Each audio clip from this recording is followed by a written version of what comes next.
All right. And like that, we're here.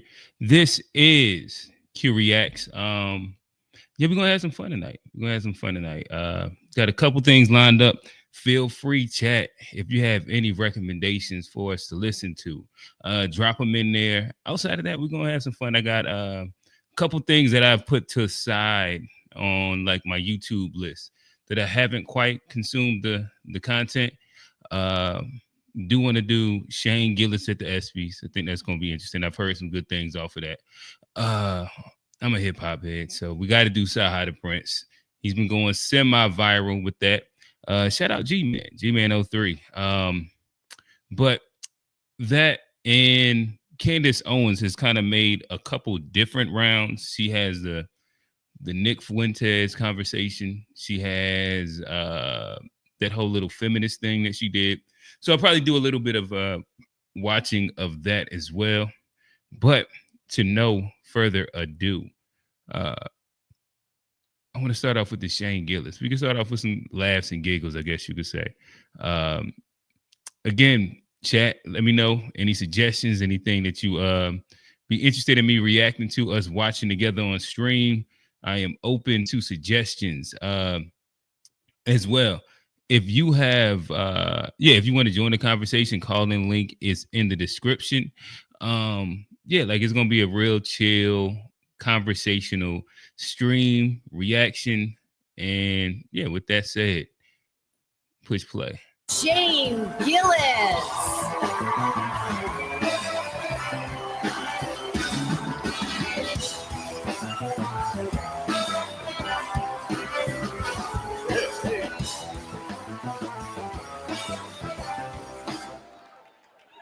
Hello. Welcome to the 2025 ESPYs. I'm so excited to be here in front of so many amazing athletes. World champion Freddie Freeman is here. Give it up for Freddie. Yeah.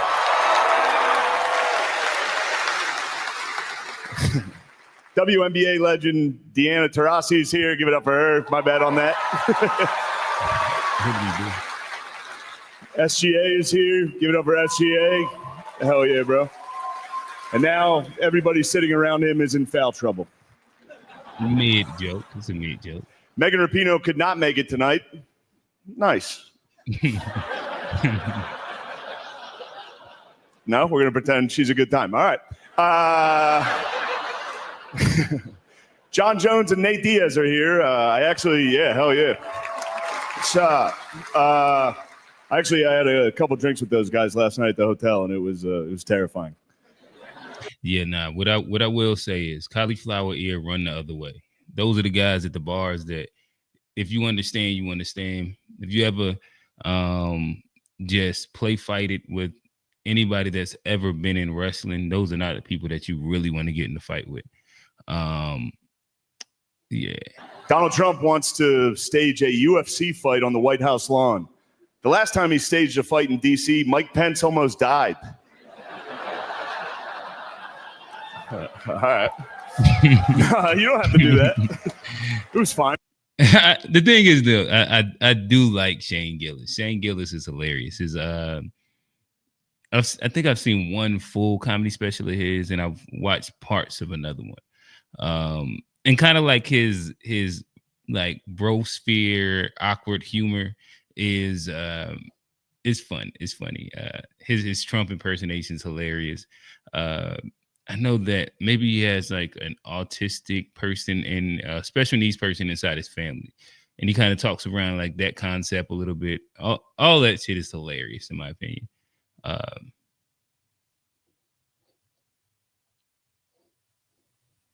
didn't write it. Actually, there was supposed to be an Epstein joke here, but as it got deleted. Right on. Must have probably deleted itself, right? Probably never existed, actually. Let's move on as a country and ignore that. I think that's what Trump's saying right now. The New York Knicks had a great season. Hell yeah. Karl Anthony Towns is here. God. Hey, girl. Listen, I just learned. What did they say? I'm today years old. Let me go back to him. Hartenstein. I did not know Hartenstein was black. that shit is news to me. I was watching some interview. Oh, matter of fact, he was on Gil's Arena and he was talking and it was like, yeah, we didn't know that you was black. And come to find out, his dad is black, his mom is white, but he is black. And that is one of the most amazing things in my opinion. Because never in the ever would I have ever thought that Isaiah Hartenstein was a black man. But hey. Towns is here. Hey, girl. Max Crosby is here. Max, I hope you had a good Juneteenth, brother. Well, that guy's weird. 4-time WNBA All-Star Brittany Hicks is here. Give it up for Brittany, everybody. I'm joking around. That's my friend's wife. I knew none of you knew WNBA players. That's crazy. You clap for that. Oh, no. Simone. And that's asshole-ish. But at least I feel like I at least responded correctly because I knew I didn't know who it was. Good Lord. Miles is here. Yeah, hell yeah.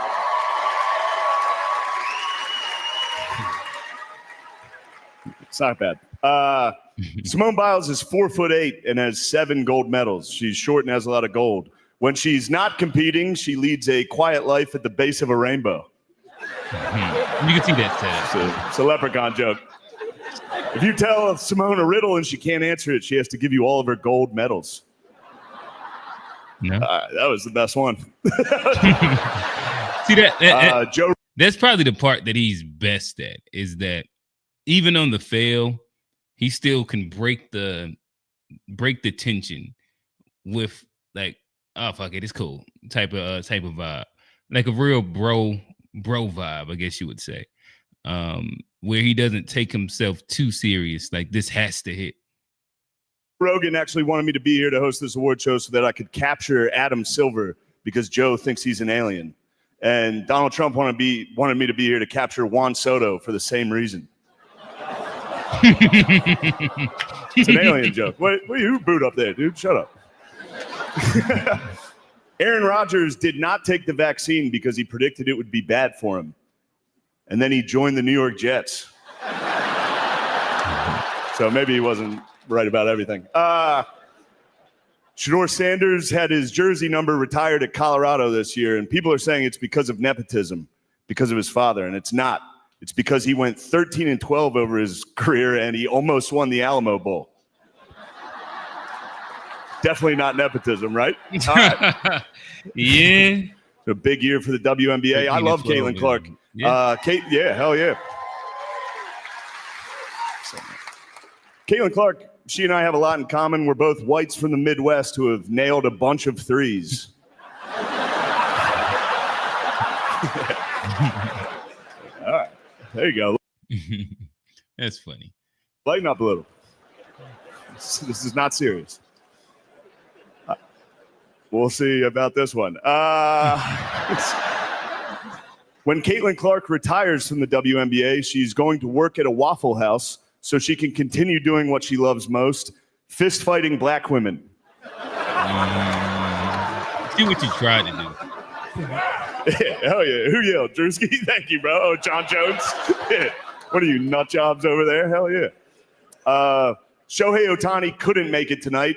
Man, I hope his interpreter didn't bet that he was going to be here. Shohei is a once-in-a-generation talent. No one's been able to do what he does at so many positions, pitcher, hitter, and bookie. A bookie is what Bill Belichick reads to his girlfriend before bedtime.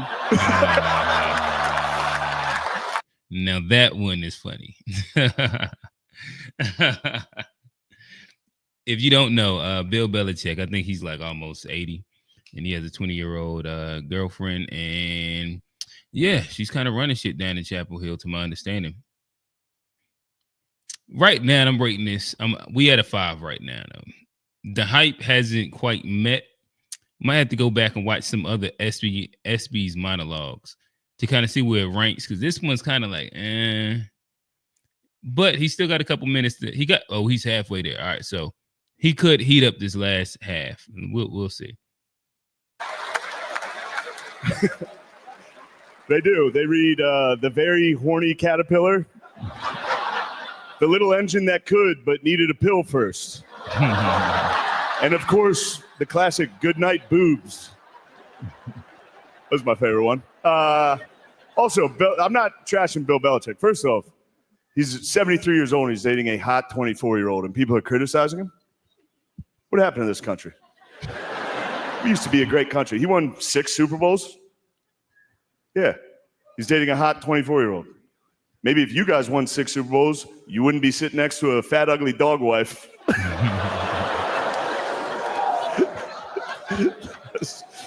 They let me do it. I don't. This is Disney. They allowed that. Yeah, I'm going to tell you a story. I was at we should have taken that out. I had doubts going into that. That didn't work all week. Actually, it was a good year for me in sports. I went to Notre Dame, went to the national title. I was at go Irish. I was at the Eagles game, the Super Bowl when they won, and it was not go Birds. Go Birds. Yeah. But I was down there. I'm just gonna tell you a story real quick. It's not a good joke. I was it was halftime of the game and we looked up and you could see Donald Trump. He was sitting in the suite, like at the 50-yard line. You couldn't see him, but you could see like his silhouette. You know what I mean? He was just. Also, can we stop pretending Donald Trump knows ball? It's like a weird thing where they're like, man, he loves sport. He doesn't know anything about sports. Every time a team comes and visits the White House, he's like, and you must be the guy who catches. It's like, look at these guys, big guys, black guys.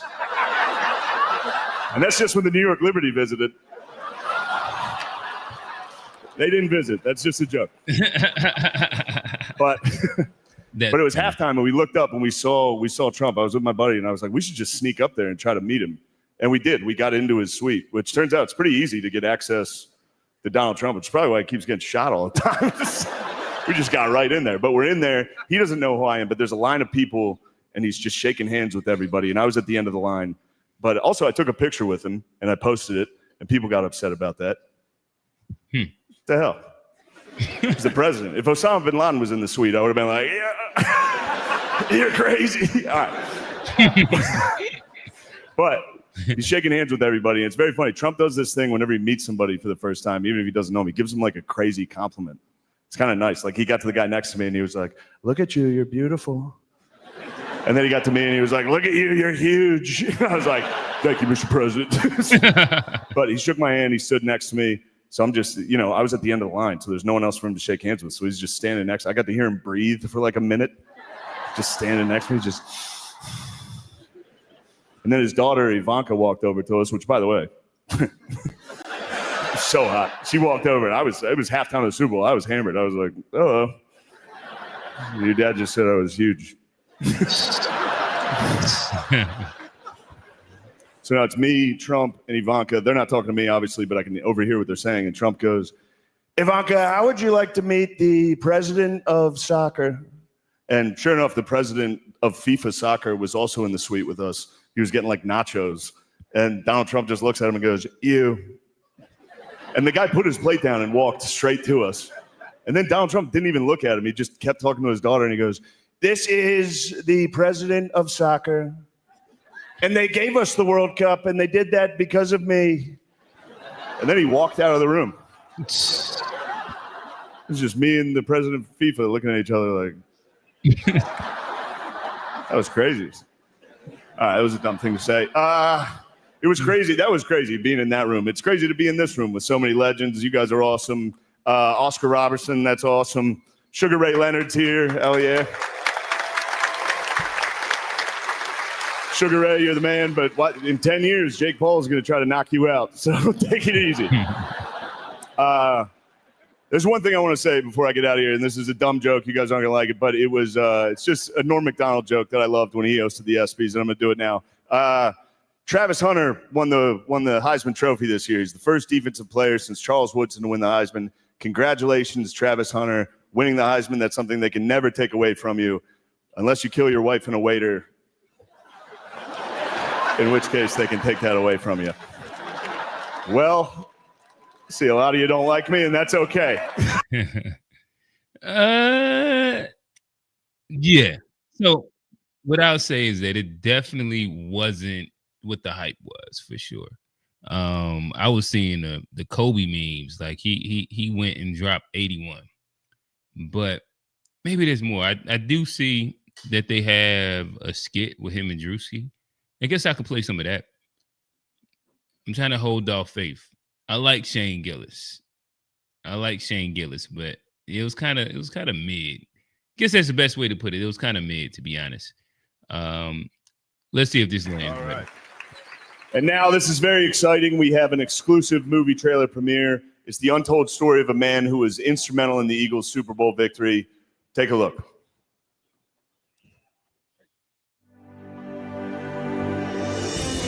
From the makers of Draft Day, Air, and other movies your dad watches on planes. How do you get stuffed at the one 3 times? Do I need a new center? No, we need new coaching. Comes the true story of Quick thing I will say, I think that I wouldn't say this about a lot of like the internet comedy creators, but I think that Drewski has some actual genius to him. Like when he does his skits, it's almost like he does like these little capsules of like specific niche sects of culture. But even when doing it, like he does it so well, whether it's like the little grime music or the church counselor, or I think he did like the funny little Diddy party thing, the UK rap, like the frat boy, the black frat boy, then the Alabama fan, like everything that he does, he gets so immersed where it seems like he almost has to sit and stop and study the culture, because he pulls it off so well, in my opinion. Yeah, that's enough glazing on. Yeah, so we'll get into it. Here we go. a real game changer. Gentlemen, fighting is not the answer. Winning is the answer. Who the hell are you? Well, hold on, coach. Let him speak. You guys are getting stuffed.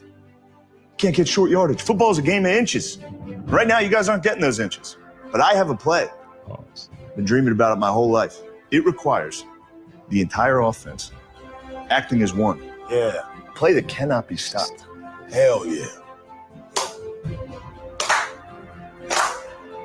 Yeah. Come on, coach. One team. One team. Yeah. One heartbeat. Yeah. The slow clap. You guys want to hear about the play? Yeah. You guys want to hear the play? Yeah.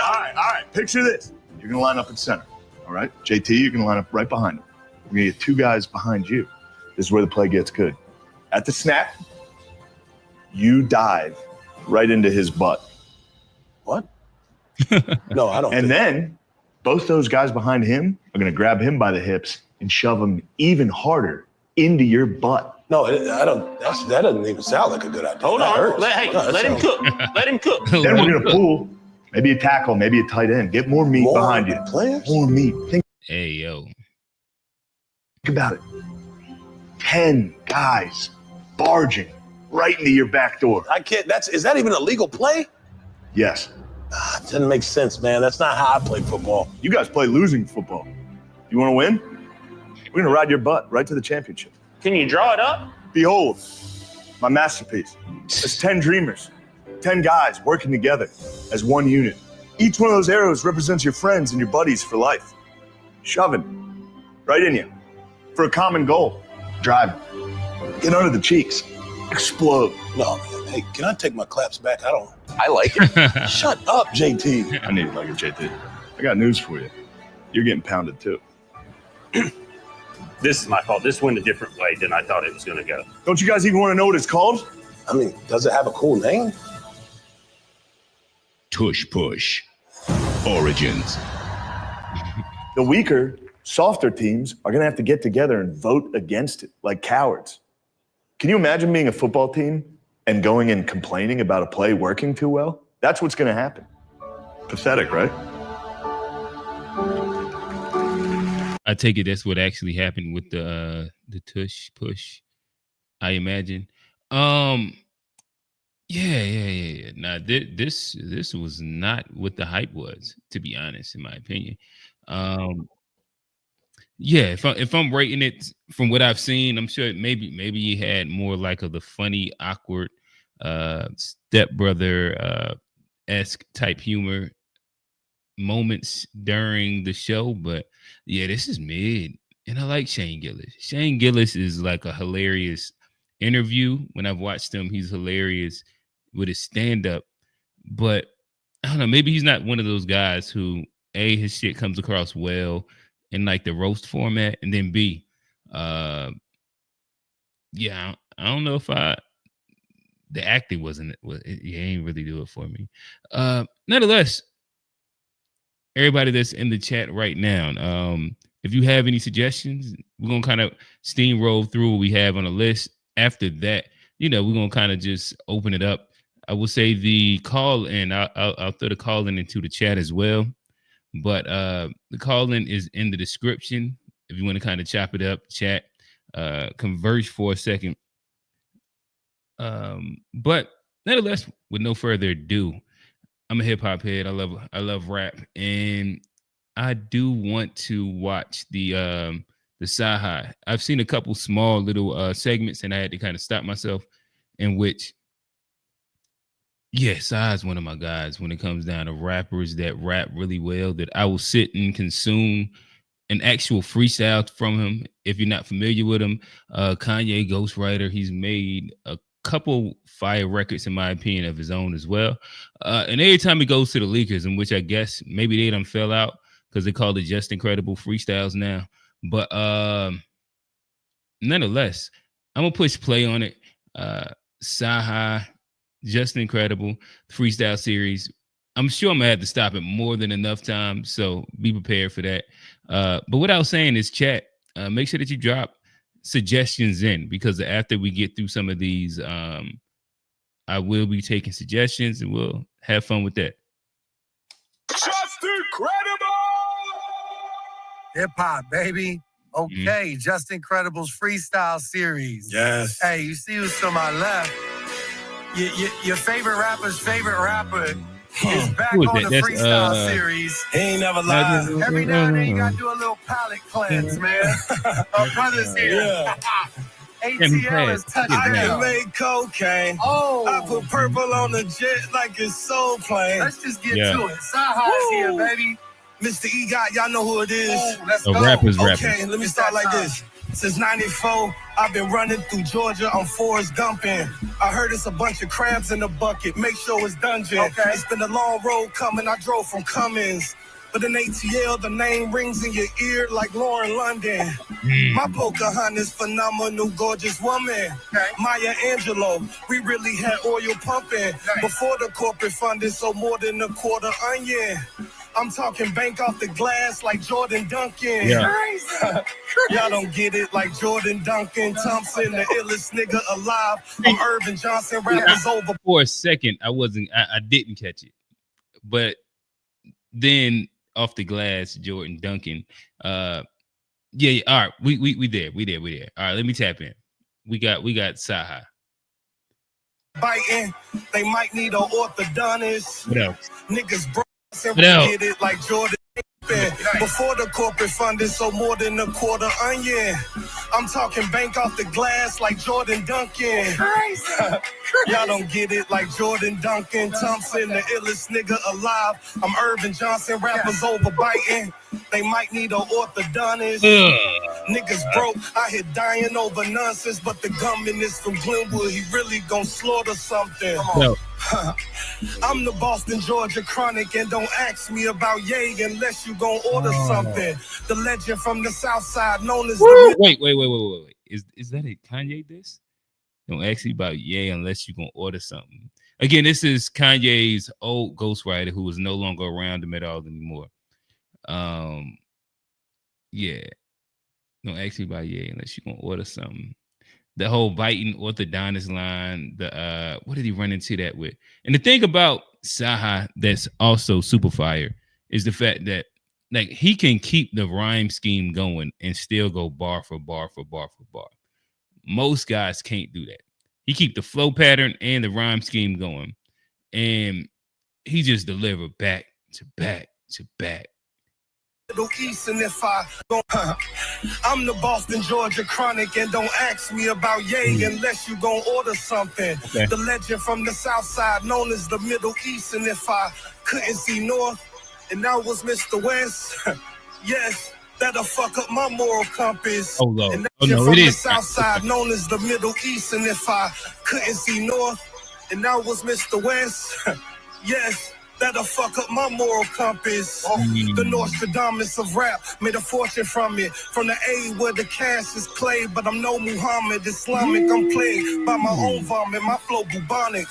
I'm tired of you pussies, I think I might go platonic. Full length mink on you weasels, I'm feeling gleeful, cause the only Peter I care about go with the hummus. Honest, I got women that's Greek and half Norwegian. I spit your apple like Adam and Eve and ambush a nigga less. Hold on. We getting there. The Peter hummus, but we getting there. But then he just switched the flow up. All right, Cyhi. He heating up. Because the only Peter I care about go with the hummus. What up? Honest, I got women that's Greek and half Norwegian. I spit your apple like Adam and Eve and ambush a nigga less of the Mohicans. This is the season, get your fatigues, and I'm the main reason you niggas is breathing. I saw what I'm reaping, like when my bitches is stitching, they weaving. This is the breathing, the grieving. I make your mama go sit with the deacon. Check out the visuals, candles and teddy bears still on the ceiling. While reading Ephesians, this for the steppers, the gangsters and heathens. Why shoot it out with the ops? But don't do the same when you see the policeman. Straight up and down like 6 in the evening. Questions. While reading Ephesians, this for the steppers, the gangsters and heathens. Why shoot it out with the ops? But don't do the same when you see the policeman. Straight up and down like 6 in the evening. Bumping your gums, you niggas is teething. My cousin was living right there off of Cleveland. Well, I was receiving green from the Bay like Antonio Freeman. Back when your duckhead would go with your Eastlands. Have a wonderful weekend. Heavy. Listen, the old school NFL bars, Antonio Freeman, Green Bay. If you know, you know. If you know, you know. Cyhi. Oh, okay. Y'all know what time it is. Mr. E got in the building. Album on the way. You know the vibes, baby. For sure. All right, look, I want to see if we can go 2 for 2, man. If it's all right with you. I think two, that's his name. Yeah, like that. What you think? I got something I want to say. Oh, this is Let's go, baby. Okay. It's been a real year for me. It's been a real time. It's been a long ways coming. See what we here to do, baby. So I'm gonna talk to y'all heart real fast. Fuck all the rap shit. Go Okay. crazy, man. Go crazy. I've been ridiculed since middle school. It's minuscule. I never got my residuals. Cause music wasn't a business move.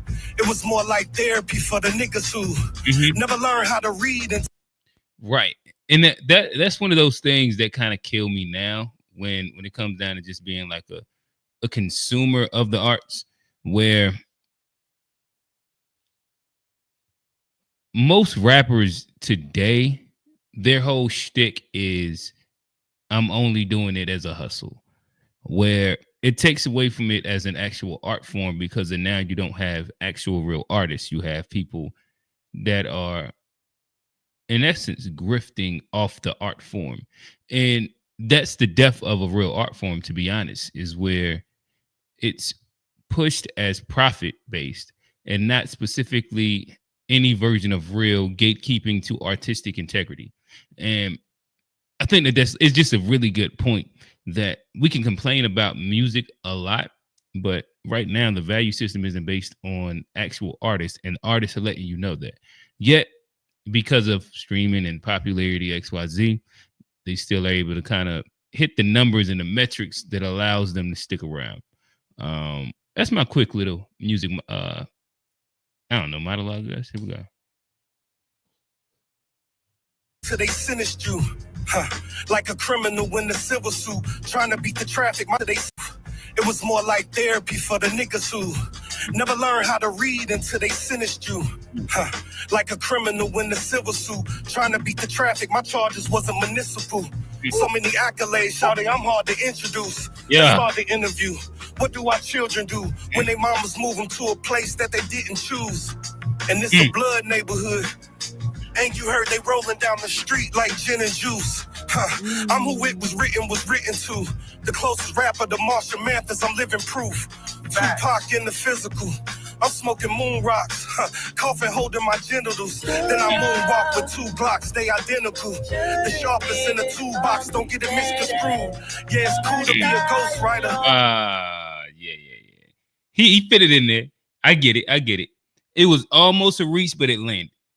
The misconstrued screw toolbox, almost. It was almost too much, but it landed. It still landed. We there. Coughing, holding my genitals. Then I moonwalk with 2 Glocks, they identical. The sharpest in the toolbox, don't get it misconstrued. Yeah, it's cool to be a ghostwriter. Until your crew start to treat you like you invisible. These are true thoughts that I'm giving you. Right. I think it's rude to call me lyrical. My IQ is 162. I'm so smart, they want to do a root canal to my wisdom tooth. You niggas wait to Thanksgiving to do a turkey drive. Man, I'm tired of the Instable. I'm in Australia with my shirt off. Oh, it's a bar. That's a bar. All right. We there. It's a bar. The Istanbul Turkey Drive. Okay. All right, we here. I was waiting for one of them right there. I was waiting for it. Yeah, that just got me hyped. That's one of them flips I hadn't heard. And yeah. We like that. Istanbul isn't Turkey, but y'all get the bar. I ain't got to run it back. He set it up, flow pattern. He's keeping the same scheme, and he's running it right now. I'm gonna push play, rewind it a little bit. Lyrical. My IQ is 162. I'm so smart, they want to do a root canal to my wisdom tooth. You niggas wait to Thanksgiving to do a turkey drive. Man, I'm tired of the Istanbul. I'm in Australia with my shirt off. I don't need a 6-pack, cause baby, I'm Aboriginal. Came out the embryo hanging by the umbilical. Can't tell me this isn't biblical. Oh shit, that's a bar. It's another bar. God damn. Shout out to Drake and Big Sean. It's I guess that's an entendre, double entendre, right? Because of the Aboriginal, and then my abs are original, and yeah. And oh damn, that one had to sit for a second. Okay, he all right. We there. Oh my bad. I think I hit mute by accident. With my shirt off. Down to my wisdom tooth. You niggas wait to Thanksgiving to do a turkey drive. Man, I'm tired of the Istanbul. I'm in Australia with my shirt off. I don't need a 6-pack, cause baby, I'm Aboriginal. Came out the embryo hanging by the umbilical. Can't tell me this isn't biblical. Lieutenant, when you hear me giving orders to a soldier, it's the only time I'm speaking in general. The story of the prodigal son. It's hard to find a lady, so I coddle my gun. Going off a bottle of rum. Keep a teaspoon on me so I don't swallow my tongue. So make y'all little diss tracks. Niggas know it's a mismatch. I'm outside of the box. The flow is gift wrapped. I'm supernatural with it. You think it's witchcraft. Rapping, writing, trapping, my nigga. Witchcraft. Let's go. All right, so he's snapping, to be honest. To be fair, he's snapping. Okay. I wanted this one. Yeah. I needed this one right here. Let me take him back a little bit. He's walking this bitch. Speaking in general, the story of the prodigal son. It's hard to find a lady, so I coddle my gun.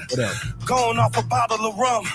Keep a teaspoon on me so I don't swallow my tongue. So make y'all little diss tracks. Niggas know it's a mismatch. I'm outside of the box. The flow is gift wrapped. I'm supernatural with it. You think it's witchcraft. Rapping, writing, trapping, my nigga. Witchcraft. So going with all the riff-raff. I'm still get whiplash from that time they made my whip crash. Yeah, police over the dispatch. All you hear is blue lights cause it was pitch black. But I chalked it up as a mishaps. I took it as the devil trying to get his lick back. Plus I probably deserved it, I did some shit, Jack. And I only got a wrist slap. So quit saying you was arrested, my nigga. You was kidnapped, your bond was your ransom. Most of y'all wouldn't get that. Make a nigga sit back like, damn, did you get that? Did you get that?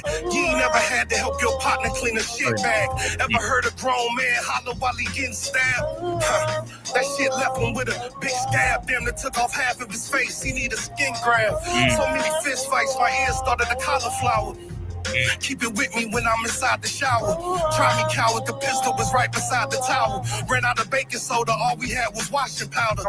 Sold it for the white, call it Eisenhower. We had the whole block smelling like Tide for hours. This is part of my rise to power.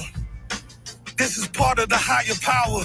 Yeah, went to the Louvre to see the Mona Lisa. I'm staring at the Paris Hilton by the Eiffel Tower. Good music, you can't name a crew that rivaled ours. Kayla, I can't wait to do your bridal shower, cause I still got a crush on you. You got me mourning over the radio like Tom Joyner. But I don't cut corners, cause you'll eventually come around. I trust karma. But until then, I'm in somebody's thick daughter. Yeah. Keep the glove on Teddy Bridgewater. I hit her once, then I ignored her. I got a low attention span. Shout out to Teddy Bridgewater, though. I think he just got suspended from being a coach in Florida at what would you classify as an at-risk school. And in essence, the whole thing is the fact that he just was using his money to make sure that the kids were straight. Whether that was like making sure that they ate, making sure that they had rides home. You know, like he wasn't doing anything that one would deem nefarious, but just the way that public school athletics is set up, where the coach is handcuffed from pretty much doing little if any versions of charity to his kids because of, I guess, I don't know, like old antiquated rules that had to have predated the NIL era, because it doesn't even make sense in the NIL era. But nonetheless, saying all that to say, I'm gonna push play. Good Teddy Bridgewater bar. If you know, Teddy Bridgewater kept the glove on when he threw. But yeah. Damn, man, I think I got a disorder.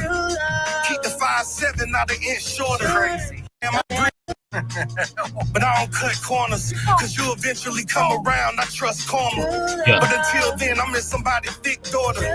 Keep the glove on Teddy Bridgewater. I hit her once, then I ignored her. I got a low attention span, man. I think I got a disorder. Keep the 5'7", not an inch shorter. Crazy. Clock 19 or the 6 or you. Your own people come and kick door you. Bruh, man, from the 5th floor you. Trust me, it's like 1,000 outposts for every rich porter. The trap house was a brick and mortar. I sold everything, ounces, nicks, quarters. And we had them pounds in big orders. I had the first Kush pack that ever hit Georgia. To your own friends come and extort you, nigga. Holy. Cyhi. Yeah, that walk-off home run. I like that.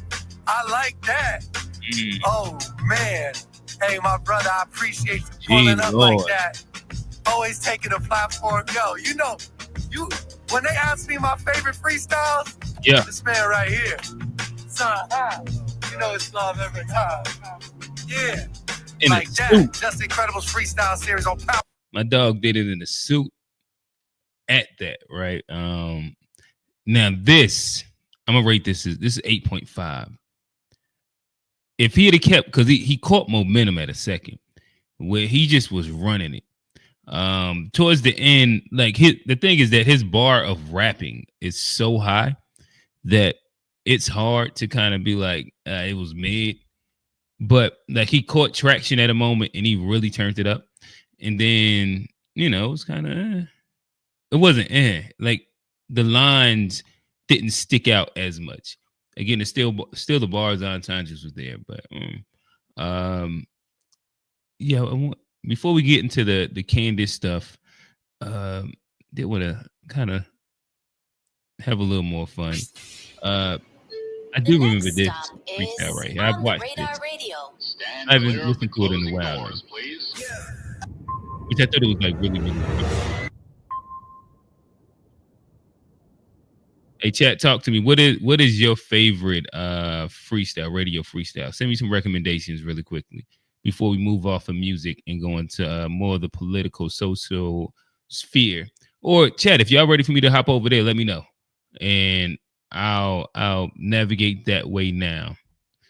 But yeah, I want to listen to a couple more freestyle records. I'm trying to think if there's some music I missed that I was supposed to listen to.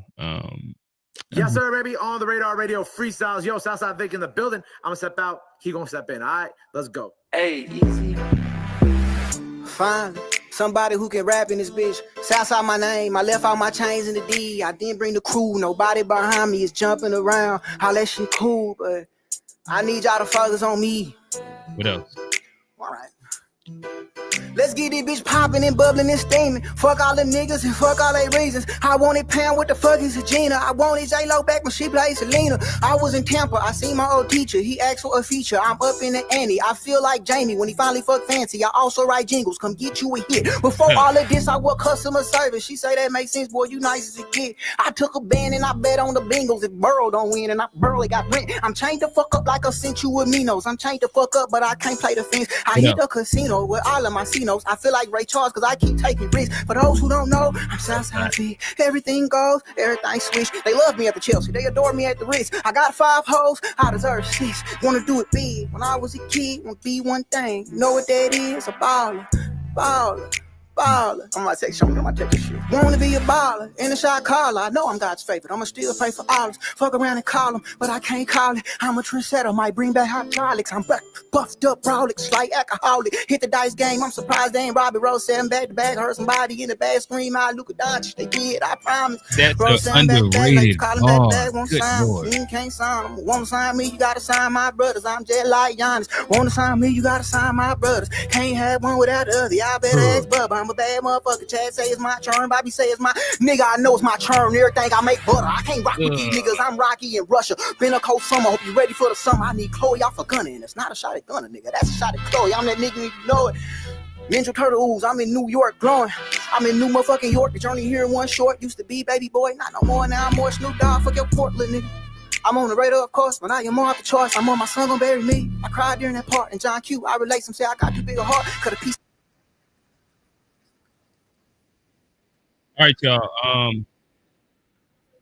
So before we move away from music, Chains and I am an old head in which an old head rap group did recently release, and they dropped a album's fire. My rating, I think I gave it like an 8. I want to say 8.5, but one of the standout records on it, Chains and Whips, they dropped the video. I haven't watched the video. So with that said, we'll watch this video, then we'll hop over to some Candace debate stuff. And we'll kind of dissect, look at, and break down some of the more notable people that she debated. We'll listen to a little bit of her with Nick as well and see what we agree with, disagree with, see who kind of held their own in it. We're going to walk into that, so I ain't even got to get too deep into it. Nonetheless, clips, Kendrick Lamar, Pusha T, Malice, Chains and Whips.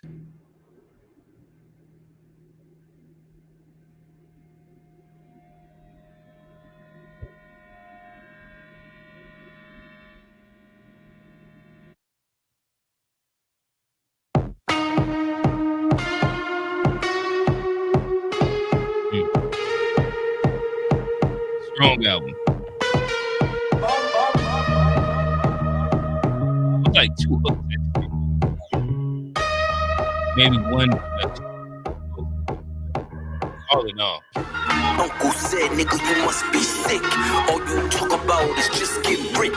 Choke my neck, nigga, and ice my bitch. Beat the system with chains and whips. This is culturally inappropriate.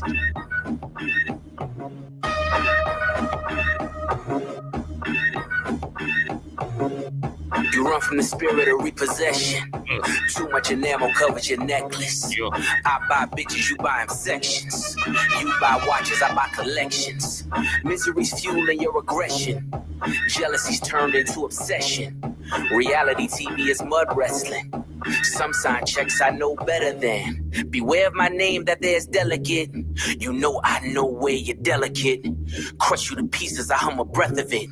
I will close your heaven for the hell of it. You think it'd be valor amongst veterans? I'm watching your fame escape relevance.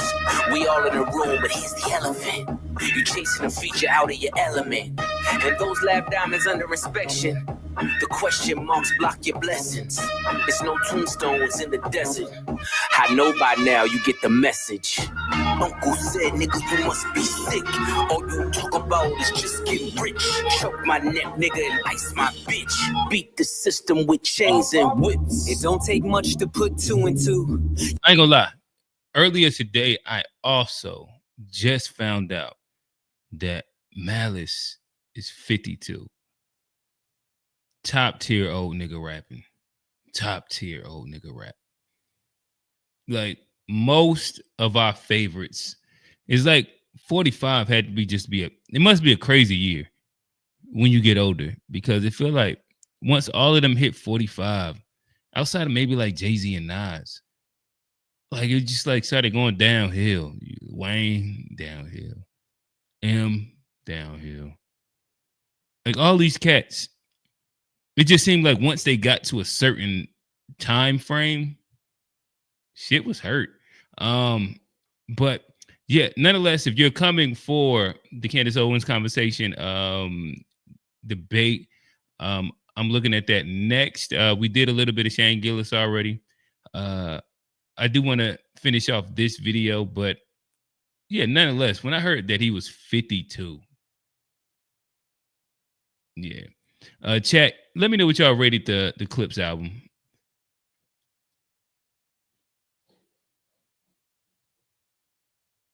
Your lucky streak is now losing you. Money's dried up like a cuticle. You're gasping for air now, it's beautiful. John 10:10, that's my usual. Mamas is falling out in funerals. And bomb and blow, they now viewing you. They never find the guns, but the sewers do. Bubbles was sick, he need medicine. Brought him back to life, now we're dead again. Richard don't make watches for presidents. Just a million trapped between skeletons. This the darkest that I ever been. The diamonds make you taste peppermint. You ain't driving the snow like it's the Revenant. And send orders back down to keep shoveling. Uncle said, nigga, you must be sick. All you talk about is just getting rich. Choke my neck, nigga, and ice my bitch. Beat the system with chains and whips. 10.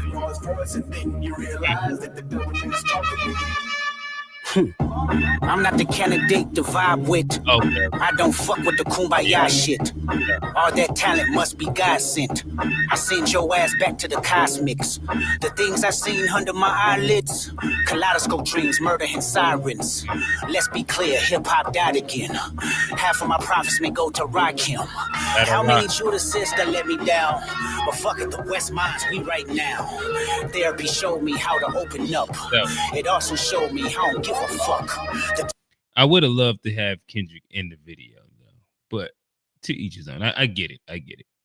Two-time Gemini with the genocide. I'm generous, however you want it. I'll be the... Them niggas is on a whole stadium tour, even across the seas at that. Like, I get it. MVG. Nah, Pharrell did do his thing. I think that maybe there's, like I said, there's one production that I'm not that fond of. There's a hook that he did that I just dislike too. But outside of that, like production consistency throughout the entire record. Like I'm not the biggest Pharrell Neptunes fan, but the production on this, it just was flawless. Outside of those, like I said, those two specific hiccups for me.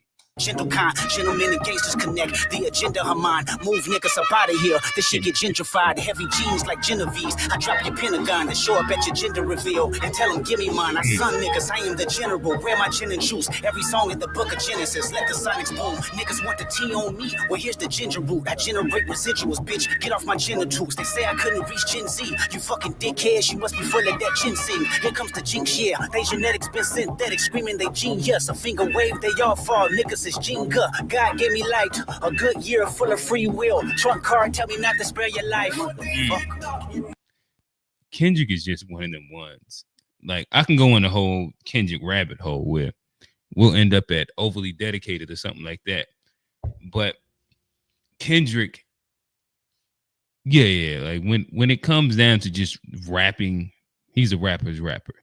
And he doesn't necessarily always do it inside some of the cliche ways, like the mid 2000s punchline rap. But he does it through consistency. Like there, he started doing a whole little alliteration thing, and then he, ramped up with kind of bars and punches a little bit. But yeah, Kendrick is just one of them ones. I'll let it finish off, and then we'll get into it.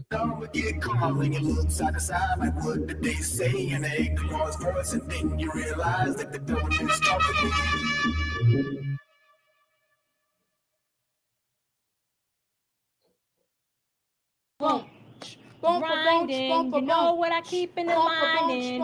Niggas better stay in line when you see a nigga like me shining. Grinding, you know what I keep in the line. Niggas better stay in line when you see a nigga like me shining. Grinding. That's hilarious. Even with the American flag back there. I love this record. I'm gonna let a little bit of it play. But y'all know that one, from ghetto to ghetto to backyard to yard. I sell it. Come on, y'all gotta know grinding. If you anywhere in my age range, you done had that hit on a lunch table, you done hit your little rap. I don't know if y'all familiar with Big X, but this is a song that actually put me on to Big X right here. After this, we're getting off music. I ain't gonna play the whole thing. Maybe the first 30 minutes.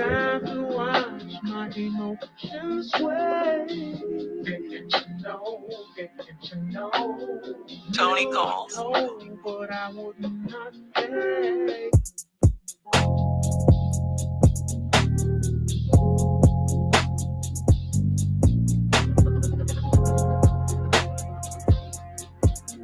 Hey, yeah. See, I really been out on the mission to keep all this paper we having still come in and flip. Started off riding Batman with the Gillis, when that shit didn't work, talked to Pop about the chick.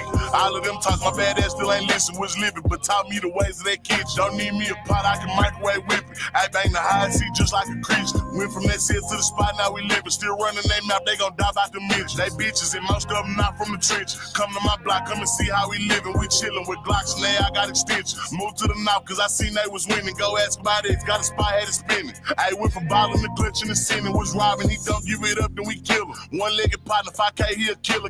All right. I'll fuck around and have a whole Big X session. So let me get off that. With that said, to no further ado, what y'all want first? Y'all want to hear some of the Nick Fuentez, Candace Owens conversation? Or do you want to hear her? I think she was doing the conservative versus liberal thing. Matter of fact, we'll start there. If we get bored with that, we'll hop over to the other one. I did a part 1 on it, in which I think we could start. We'll just start exactly where we at. I think that she finishes up with Shorty with the braid with the braids, and then we get this. So, nonetheless, I'm gonna push play. I'm kind of going to listen and judge it more so off of like who's winning the argument at the moment. If there are specific viewpoints that I have strong opinions on, I'll kind of voice it. Just depending on the question, who knows where I land at. So push play and kind of kick it. Hi, I'm Ceci. Nice to meet you. So your claims that women will be happier at home. I think you're conflating though happiness with importance, because I get what you're saying, where a woman can write a book and have kids, but the kids are always going to make her happier. But I think it just means that kids are always going to be more important, not necessarily make you happier. But also piggybacking on Naima, we don't live in an economy where people typically can have a one-income household, right? Whether it be the mom or dad that stays home. And so I think, and you keep bringing up the 1950s, which this was right before the fact. I just don't know if that's the period of time that you want to go back to. So it's just going back to the first wave of feminism. You want to undo progress that's been done. So I'm curious as to what decade you'd be comfortable living in. especially as a Black woman. Okay, so we're gonna park aside the race politics because I want to focus on. Okay, then as a woman, what period of time do you want to go back to? Just as a woman, I think that it was probably a better environment for women when we understood that raising children was fulfilling. But some women still do understand that. Right. And a lot of women, and I'm one of them. And I'm here advocating for you to be able to live the life that you want and for other women to be able to live the life they want. Do you have children? No. Okay. You have a career, I presume? Yeah. Okay. What do you work in? Field do you work in? I do hair. Okay. Wonderful. So I have both children and career, as somebody pointed out. And so the fact that I'm saying that you will be infinitely more fulfilled at the end of the day by raising your children than you will be if you come home and you say, wow, I really crushed it dyeing somebody's hair today. What is it exactly that makes you angry about hearing that? Like, that's what I'm actually trying. I'm trying to get to the implicit revelation. I guess there's a couple different parts inside the conversation. I do hate like they're about to get into like the soft war of like emotional attempts at emotional triggering through like, you know, like small little ad hominems. What makes you so triggered that I said that? And then it's a lot of it's about to become, especially right here, it seems. I haven't watched this yet, but a lot of misrepresentation. Well, we'll just say that misrepresentation of POV. I think that to the point that Candace is making, I'm not sure. Like, it's just such a loose point because of, especially now, if we just kind of look at where women are. I think that in the same way I have heard a lot of women say that once they become a mother, like it opened up a new version of happiness and like it's like the most beautiful thing and they couldn't imagine life without it. I have a wife and I like some of her friends, they kind of speak about like, damn, like shit, I kind of wish I didn't do this thing. Damn, I wish I didn't have this kid this early. I could have actually went out and enjoyed life a little bit longer. And not to mention once you get into like postpartum and all the different little pieces to the pie with that, I think that like the generalization of like all women, most women, like that whole thing, it's its own slippery slope just because of, I think most people in general operate off of some version of like a pleasure principle. And the thing is that is like what brings you happiness and pleasure is kind of like only innate to the individual. That's why like some people just like enjoy different things, have different hobbies, different concentrations, different passions. And yeah, I don't think that unless it's due to some version of oppression, that all women just want to sit in the house and be housewives and cook, clean, and be submissive and adhere to the rule of just whatever the man is saying. But that is not to say that there's not a good portion of women. We don't have to put that stake at majority minority that has no problem, that don't mind actually adhering to this. And this is where in these conversations there's like this zero-sum game where reality is that as all human beings are, like women are very diverse. And yeah, like trying to group it inside that framework, like all women will up, like clearly they push back against a lot of these rigid structures because of they were unhappy with it. And now a century to, 60 years later, we're kind of attempting to rewrite it. And you start hearing like the narratives like women shouldn't vote because of, and I think that it's I don't think most of the conversations end up really being fleshed out in genuine conversation, and more so it's like talking point fodder. But I'll push play and let him keep going. That's the thing is that no one is angry. Mentions children. No, see, no one's angry when you mention children. I get angry, I guess, when you mention that someone should have a children, or you're trying to impose a lifestyle onto people that you want to live, which I think is kind of funny because as someone who's anti-feminism, you practice it more than most women do. I mean, every time you get on your podcast, every time you collect a check, you're practicing feminism. Okay, that's what you think. No, that's what it is. Because without feminism, you wouldn't be able to exist. Yeah, people keep saying, I hate when people say that. But it's just the it truth. just shows that you haven't done the research to even understand where the Or feminism you don't know came from, history. which was discovered. That's what I'm saying about you, because it means that you don't understand that a bunch of government officials in the CIA funded the feminist movement. So for all of your... But either way, like whether you want to do like the history of like government funding of feminist, but all right, I guess like because you even if you go to first wave, that's not CIA that predates CIA, but there is truth to the fact, and maybe like she'll probably go like adjacent to this and not answer it directly, I imagine.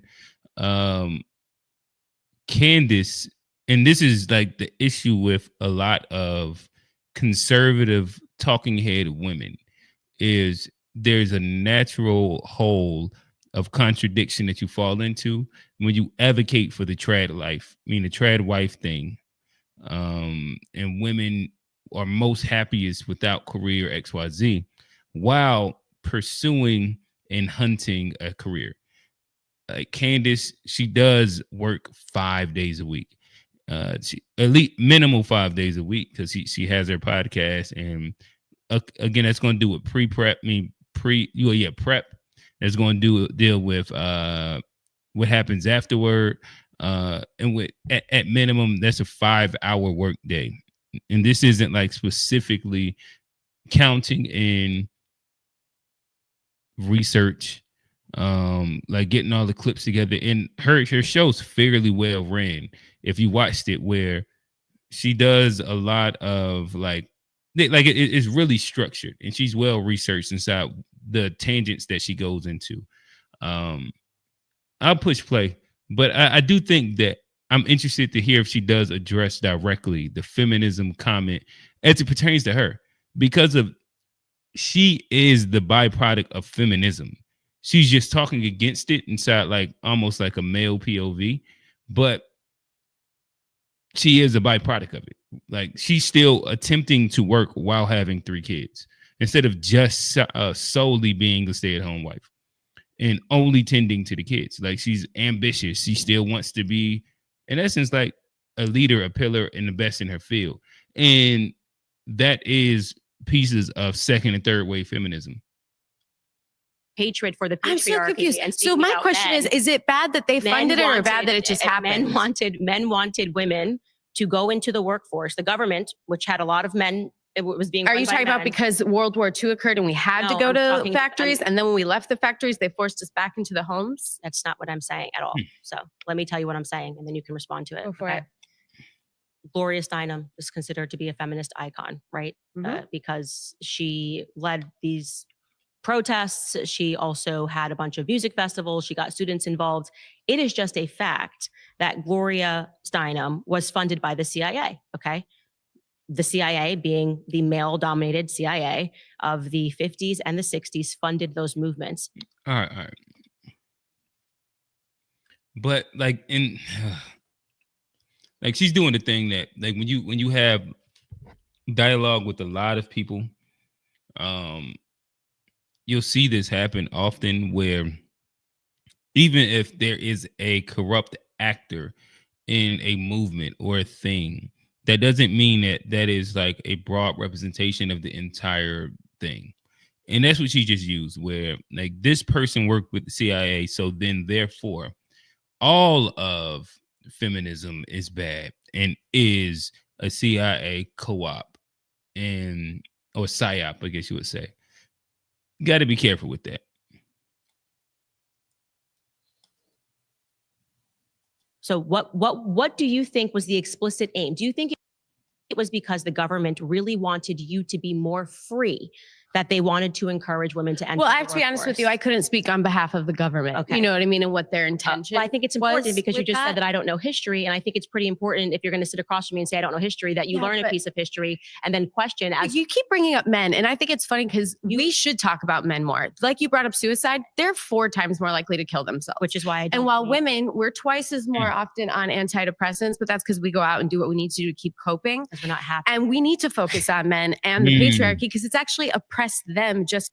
Yeah, I guess like that's a good counter to a point that she made earlier, I guess, where women are more likely to be on antidepressants. Men, though, are more likely to self-delete at a higher rate, 4 times as much, right?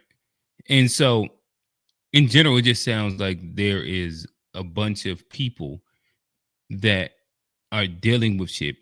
And one group, which is men with testosterone, are willing to go a little bit further. But it doesn't necessarily denote that one group is like really, like I'm trying to think of like what the best way to put it is, but like it's that wouldn't be a marker that just specifically denotes why feminism is bad, because of, again, men are also dealing with this exact same thing. They, instead of taking antidepressants, they're self-deleting each other of themselves. Yeah.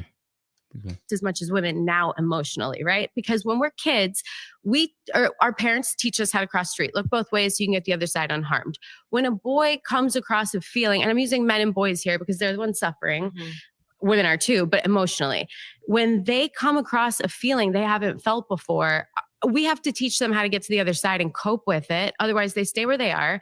That anger and resentment builds. That's the feeling they become most comfortable with. That's the feeling they go to first in most situations. Right, so we need to stop telling our boys that they don't cry, because they do. They just do it alone, and then they become even more alone. Producers, this plugin helps you finish your tracks way faster. Check this out. I'm going to start with this My bad, loop that I y'all. made here. I thought I was on the other channel. That was.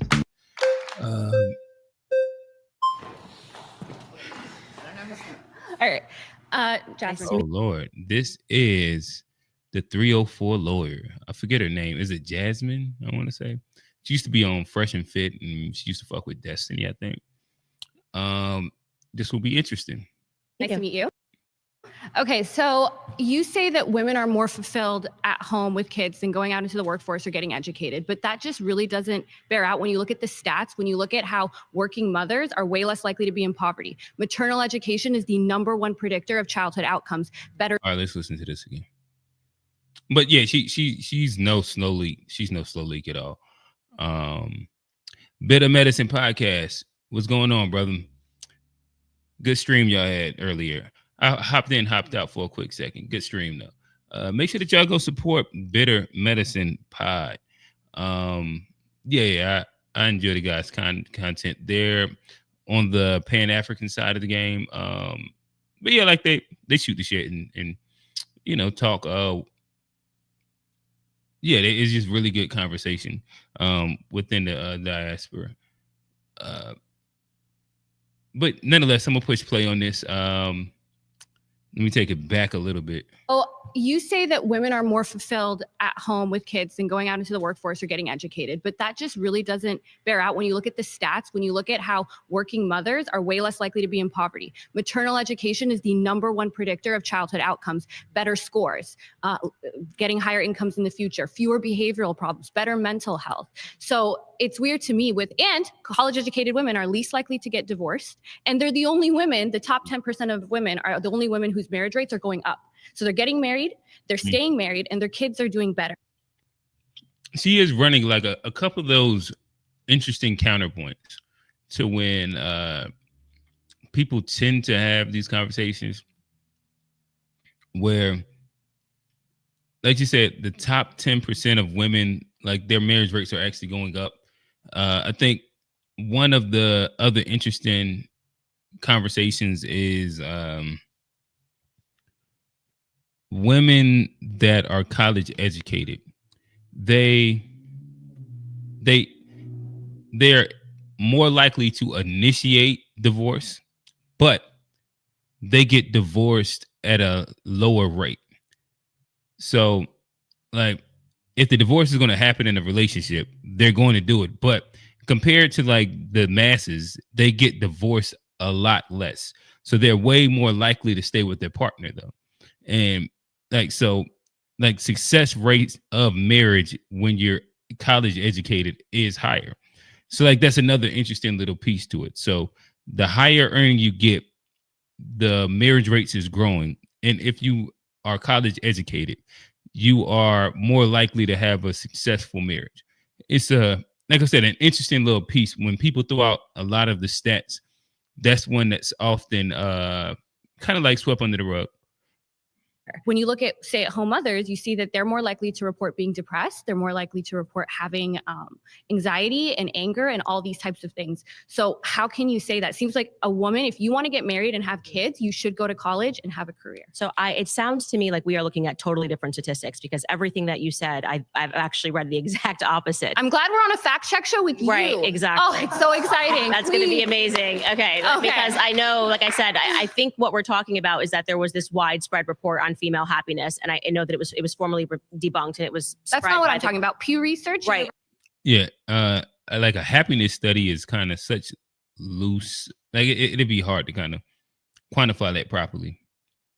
University of California. In fact, working mothers today spend more time with their children than women did in the 1960s that were at home. Okay, well, women that I can tell you, women that are at home are obviously spending more time with their children than the people who are at work. And their today. children are not faring off any better, and they're faring off worse. How are you measuring their children faring off worse? How likely they are to higher incomes, better scores, fewer health problems, fewer behavioral issues, and better mental. So just to get back to the claim that I'm making here is that.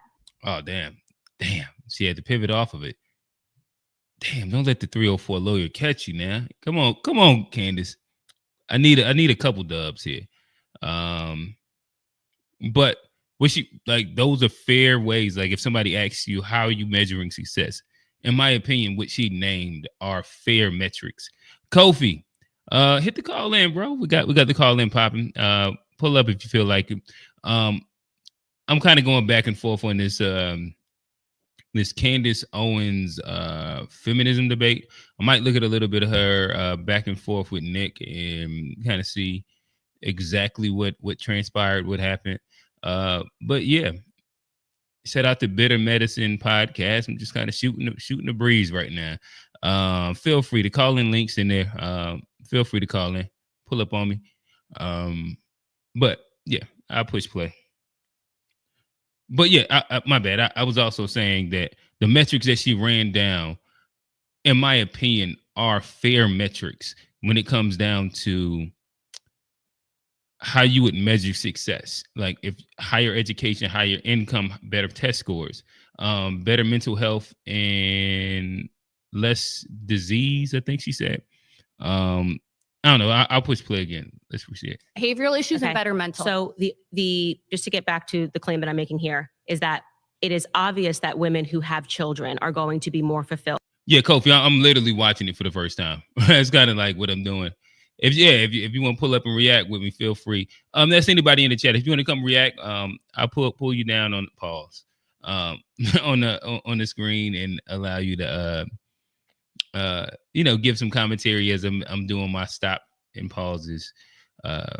Yeah, feel free. Call in link is I don't know how to pin it, but let me see if this pins it right here. Yeah, I'm gonna just push play. How is that obvious? Because you said No, it's not obvious because I said so. It's because when you look at all the statistics in terms of women who are choosing not to have families, they are, as the person who just sat here before you mentioned, they are suffering from more depression. They're suffering from more anxiety. And that's not true. Okay, it is true. It is actually true that women who are choosing their careers over starting. All right, let's read that. Recent data on this topic is scarce.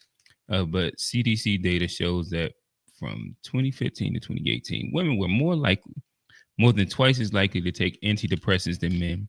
And all right, but this does go back to a previous point that somebody did make, that women take antidepressants more, but men self-delete at 4 times a higher rate. So women take antidepressants twice as much, but men self-delete at 4 times rate. So it's like, these aren't, in my opinion, like good points to hedge your argument on, because of, if you're saying women are worse off because of they're taking antidepressants worse, then what does that say to the fact that men are self-deleting at a 4x rate? Understand what I'm saying? But yeah. Families are finding themselves leaning more onto medicines like Xanax, anxiety-inducing medicines, and depression, because they suspended that time frame where women really should be looking to find a partner and to start a family, because they were instead pursuing their careers. And why are they better off?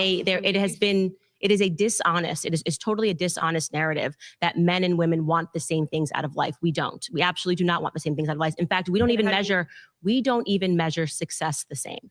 Men and women don't even measure success the same. So, okay? but tell me how the women who are... These are always like those interesting conversations where when you make such broad statements, what's the meme? They be like, what do you mean by that? And in my opinion, that's kind of what that statement is, where when you say things like, we don't want the same things out of life. But like, what metric? Like, I think everybody wants like some version of happiness. Everybody wants some version of the ability to pursue their dream. Everybody wants, like, when you go into like the math laws, hierarchy of needs, certain levels of that ring to be actually fulfilled. I think that there's like females, like women, they often do it through like different means per se. Like they're going to concentrate in different fields at times because of, the physical, biological nature of each being. But I think the pursuit of happiness in general, like, I don't know, like I'll have to hear them break down exactly what would be these specific differences that they're talking about. Maybe they get into it. We'll see. We absolutely do not want the same things out of life. In fact, we don't even measure success the same. Men and women don't even measure success the same. So, okay? but tell me how the women who are working and getting educated, why are they faring off better in all of these? I am telling you that I do not believe they are faring off better in all of these metrics. Because of what? I am telling you that we are looking at totally opposite statistics. Like, so you're sitting here telling me that the statistics show that women who are working are producing better children. But I am saying that women that grow up in a 2-family home where the mother stays at home are faring off better than the children who are being raised in an environment where the women are working, where both of the parents are. But, and the thing is that maybe that could be true. I just have not seen the research to that, because it's that, like, what she's saying is like hyper nuanced stat. You're talking about a 2-parent household, a traditional home 2-parent household. What is the child success rate of that? Like I often hear like the broader 2-parent household thing, and like in today's time, both people work typically. But I would be interested to hear what is the success, or what is the the success rate of 2-parent traditional households, if there's actually stats to back up what she's saying. Why don't you away stay from home? the home? I do get to work from home. No. But I've watched your show. You talk about all the nannies you hire, and it's so hard to find a good nanny. Talked about all of the nannies I hire. Yeah, but I spoke about how difficult it was to find a babysitter who knew how to cook a meal, and that's because you don't need a babysitter. You could retire right now. To let people respond to you when they're speaking. You don't want to. Respond to you when you don't want to. You want to be working, which is great. You're telling me what I want now and then accusing me of telling you. Wait, you don't want to work? Can you just let me finish? Because you've said so many words that what you're trying to do here, like your argument style, is I'm going to say so much and not let her get a word in and then walk away and feel like I've won. We're not having a conversation because you've not letting me respond to one of your points. Okay. What I am saying to you, first to answer what you just said, which was a lie, what I spoke to you about on the weekends is that it's been increasingly difficult to find a 25-year-old who even knows how to make boxed macaroni and cheese, right? And that's crazy. Yeah, that is in large part due to feminism. Women don't even focus. I would say that if you are a human being over the age, at the age of 25, and you don't know how to make box macaroni and cheese, that in itself is the issue. I think that's just a pool of like, who the hell is she attempting to hire that wouldn't know? Like, this is my opinion. Like, as a guy, if you can't make spaghetti, some chicken and shrimp Alfredo, like maybe even like fry some chicken. Like, if you can't do that by the age of 25, what are you doing with your life? Because like, obviously, like you got to make some ramen in college, or like when you a 19-year-old broke, working class human being. Yeah, like that's either a lie or bad misrepresentation. Okay, so like there's this idea large who even knows how to make box macaroni and cheese, right?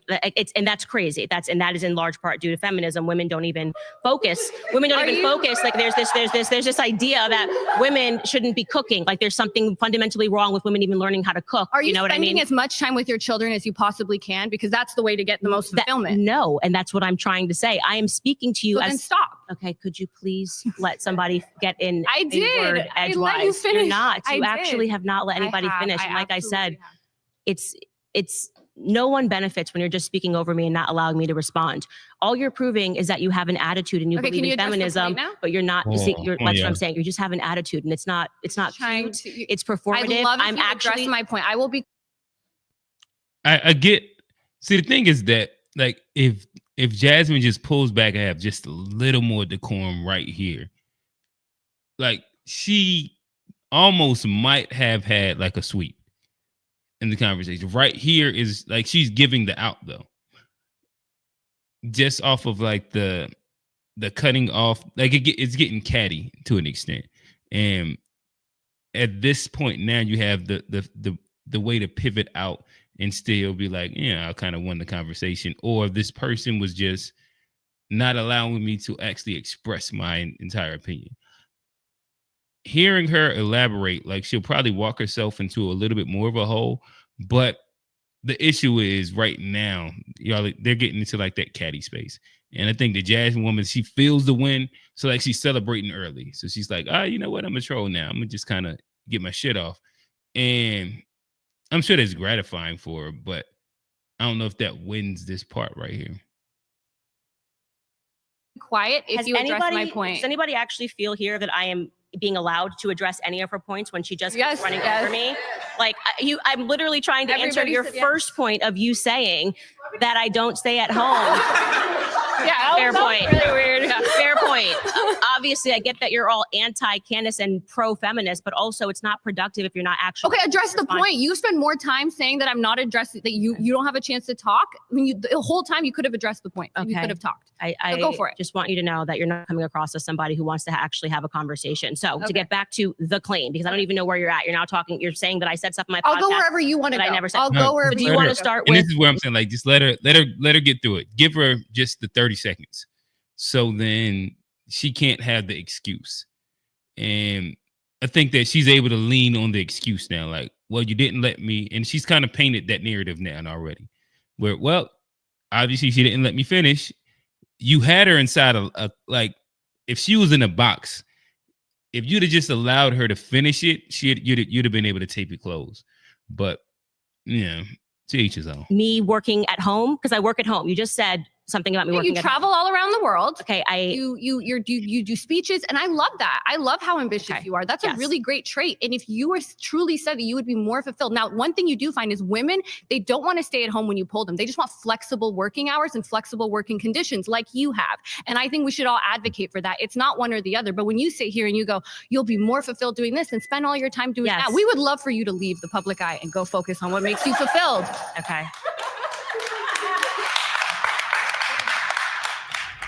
Hey, before we go any further, we want to take a moment to say thanks so much to Straight Arrow News for journalism and for matter to stand how that's why balance and trust. By clicking news. So, into it. Partnering with us on this episode. Now, let's get into it. My next claim is that we live under a matriarchy, not a patriarchy.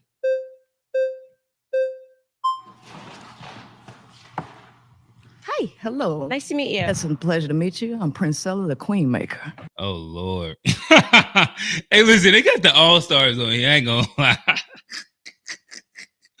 I remember when she went viral once. Wasn't she out here? Like, she's gay, but she be like treating.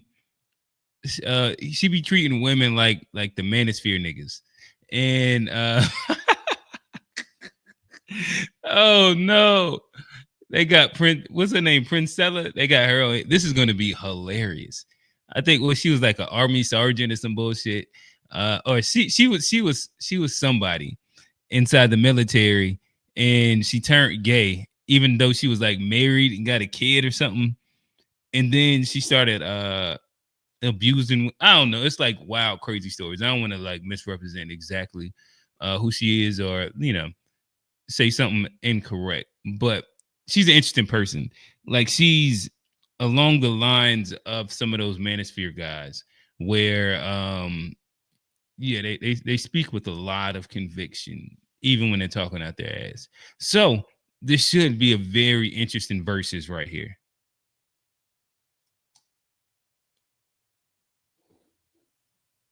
Love that. So you say we live in a matriarchy, right? Can you give me the definition of patriarchy? Yes. Well, the patriarchy is the idea that the system, our system in America, is being run by men, and that women are having to exist under a system that immediately disadvantages them because men are behind it. And I disagree with that pointedly. I think actually we're living in a society where people are being very much influenced socially and politically by women. Okay, so the denotative definition of patriarchy is father rule, and where positions of government. And I think not denotate. I think that means like by almost like this using the definition as the definition, if I'm not mistaken. Are held majorly by men, where women are largely excluded. So 125 House of Representatives are literal female, and that's only about 25%. Right. And only about 28% make up Senate, and 3.3% of Congress up until this date have ever been women. So by denotative definition, we literally live in a patriarchy. Yes. So I just in denotative meaning like the literal definition. Fair point, I guess. If fair, let's hear the rebuttal. Women. So by denotative definition, we literally live in a patriarchy. Yes. So I disagree with that. So I think what this gets to, which is actually an important part of the conversation, is that people always think that where there is disparity, there's somehow inequality. And I actually reject that entirely. I think it's just a difference in what we're interested in. I think we're biologically wired, we're interested in different careers. And just because if we looked in the fashion industry and said, oh, well, it's being dominated by women, it wouldn't mean that, okay, well, that means that the fashion industry is a matriarchy and men have no sense. It just means have no ability to communicate how they feel in the fashion industry. I literally think that those numbers show that we're just biologically different. So I actually think politically, women have shown that they have a lot more power than men have. And I'm talking about just in terms of political movements. The most recent I can think of is the Me Too movement, right? If a bunch of women get together and But like, this is where, like, this is it's almost a straw man in itself, where I'll let her keep going. But yeah, like I don't know why you would hedge your argument at that point. Complain about a man is the me and men have, and I'm talking about just in terms of political movements. The most recent I can think of is the Me Too movement, right? If a bunch of women get together and complain about a man and refer to the patriarchy and scream, generally speaking, let me know if you agree, the media will celebrate that. If a bunch of men got together and were shrieking and speaking about women, generally speaking, the media would call them all white supremacists and say that we had a misogyny problem and that things were really wrong in society. Women are allowed to be more vocal in general about problems than men are. But I think that the issue with that is that the people that are not in power are allowed to be more vocal, generally speaking. So like, if you're saying, like, take the Me Too movement, for example. If the idea is that women, we live in a matriarchy because of, hey, look what the Me Too movement did. like the concept of the Me Too movement is that women were like they didn't have any power, and the men in power exercised the power to make the women do the things that they didn't want to do, i.e., inside like a sexual manner or some shit like that, right? So the Me Too movement is just going into the public sphere and being like, hey, this guy did this horrible thing. That's not really like exercising power as much as it's like a plea for help because I'm powerless. And yeah, like I think that's something that you kind of have to. It's like saying, if you look back in the civil rights era or something like that, being like black, like we lived inside like the black political times or something shit like that, because of black people helped move legislation during the civil rights era. The reality would be that white people was in charge and continued to be in charge, and at that time, black people appealed to the empathy, and that's the whole Martin Luther King POV of it. That they appealed to the empathy of the people in power to hope that they would pass these bills. There wasn't a actual forceful act that happened, and that's like the context of it, where a movement like Black Lives Matter or Me Too isn't like, in my opinion, a show of force as much as it's an appeal to empathy from the power structure to actually, side with you and be empathetic. Just my POV. Chat, talk to me. What y'all think? Well, let me speak to that. When we're talking about government and media, these are two different things. So under the denotative definition of a patriarchy, by the percentages that are occupied in the government, which is majority male. And Priscilla, she's doing a good job of not allowing it to get into like fodder talk, because Candace did attempt to go fodder right there, where like she just went into like loosely connected things that's not speaking specifically about what the actual definition of patriarchy is.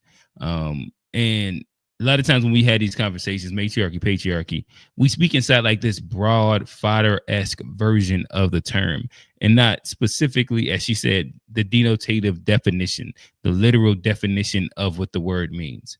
And I think that arguing it from that point does allow yourself like a space to where you can kind of put them into a corner, and what she's attempting to do. Let's see if she's successful. Defines us as a patriarchy. Now, what it comes to for capitalism, for marketing purposes and control, for capital and revenue, that is a totally different conversation. But who's making the laws? Right. I don't think that women are the ones voting to have their reproductive rights taken away, where you have rape, incest, and all of these things excluded to force women to be able to have. I don't think women in government would largely vote against their own interests because it's majority male patriarchy. Okay, I think love that point. Are women allowed to vote? Oh, of course they are. Who's voting that patriarchy? And then, out of curiosity, no, I totally agree. And you want to know why? Because there are so many women who think like you submit. But I guess I don't see how that's a good point, but the Priscilla, it sounds like she's engaging with it as like in face value. So we'll just keep going. Men ruling everything. And your ideology is spread across a lot of women who also falsely believe to vote against their own interests just to complain about it in the end. You earlier you said that, women would be much more happier working at home, but don't you agree that it's human nature to want things that you don't have? So during the 1950s, which is something that you constantly bring up, it wasn't until 1994 that it was legally illegal to beat your wife. And so what we're dealing with is people wanting something, and then when they get it, they're not happy with it, and then they have to revoke that idea for something else. And so what you're saying is that women vote for these things because they have the same mentality as you. Okay. So you're acknowledging that women have the freedom to vote. Yes. And you're saying that women are still existing mentally, even with the freedom to vote. Correct. They are voting men in because we are still victims of. No, I don't believe in victimhood. I believe in lack of education and lack of knowledge, because one of the things that you also say. Do you think that it could just be that more men are running for positions of office? No, not necessarily. Because remember, the United States, the average reading comprehension of people in the United States is 6th grade. So we're not dealing with educated people. Lack of education is the cause for what we see in the world. And if we educate the women better, because a nation can rise. Oh man, she getting into that bag though. If we can educate the women of our society, we all right, here we go. Is no higher than this woman. And if she reading and comprehending at a 6th grade level and popping out a lot of kids, you know, because the brokest people in the world pop out the most kids. So if we have those people voting, of course they're going to vote against their interests, because they're voting for some utopian society that will never exist. Okay, so that's why you think Kamala lost. This ain't even about Kamala. Because you're talking about women. We had an opportunity. Yeah, go ahead. We had a male running. Oh man, spin doctor. We like, we're not even having a conversation anymore. Like, her actual point. And Candace she's attempting to do this thing with, like, she's trying to go adjacent to the conversation because of where Priscilla is walking is a place that she kind of has identified that there's not a real win there. So, like, she's trying to spin her a little bit. Priscilla's actually kind of clean on the at the moment. Well, she's gotten spun a little bit to where she's been able to take her off her path. But yeah, it's interesting. And we had a female running, and we actually showed that Trump increased the amount of women who voted for him, right? So I'm asking you, do you believe that the reason that happened was because women became less educated during that time? They've always been less educated. Did you know that UNESCO says that that 2/3 of the 7.7 million illiterate adults is women? Illiterate. And we have 6th grade educated people voting. And guess who? Guess the dominant population? Is that like a world? It's white women. And so guess what?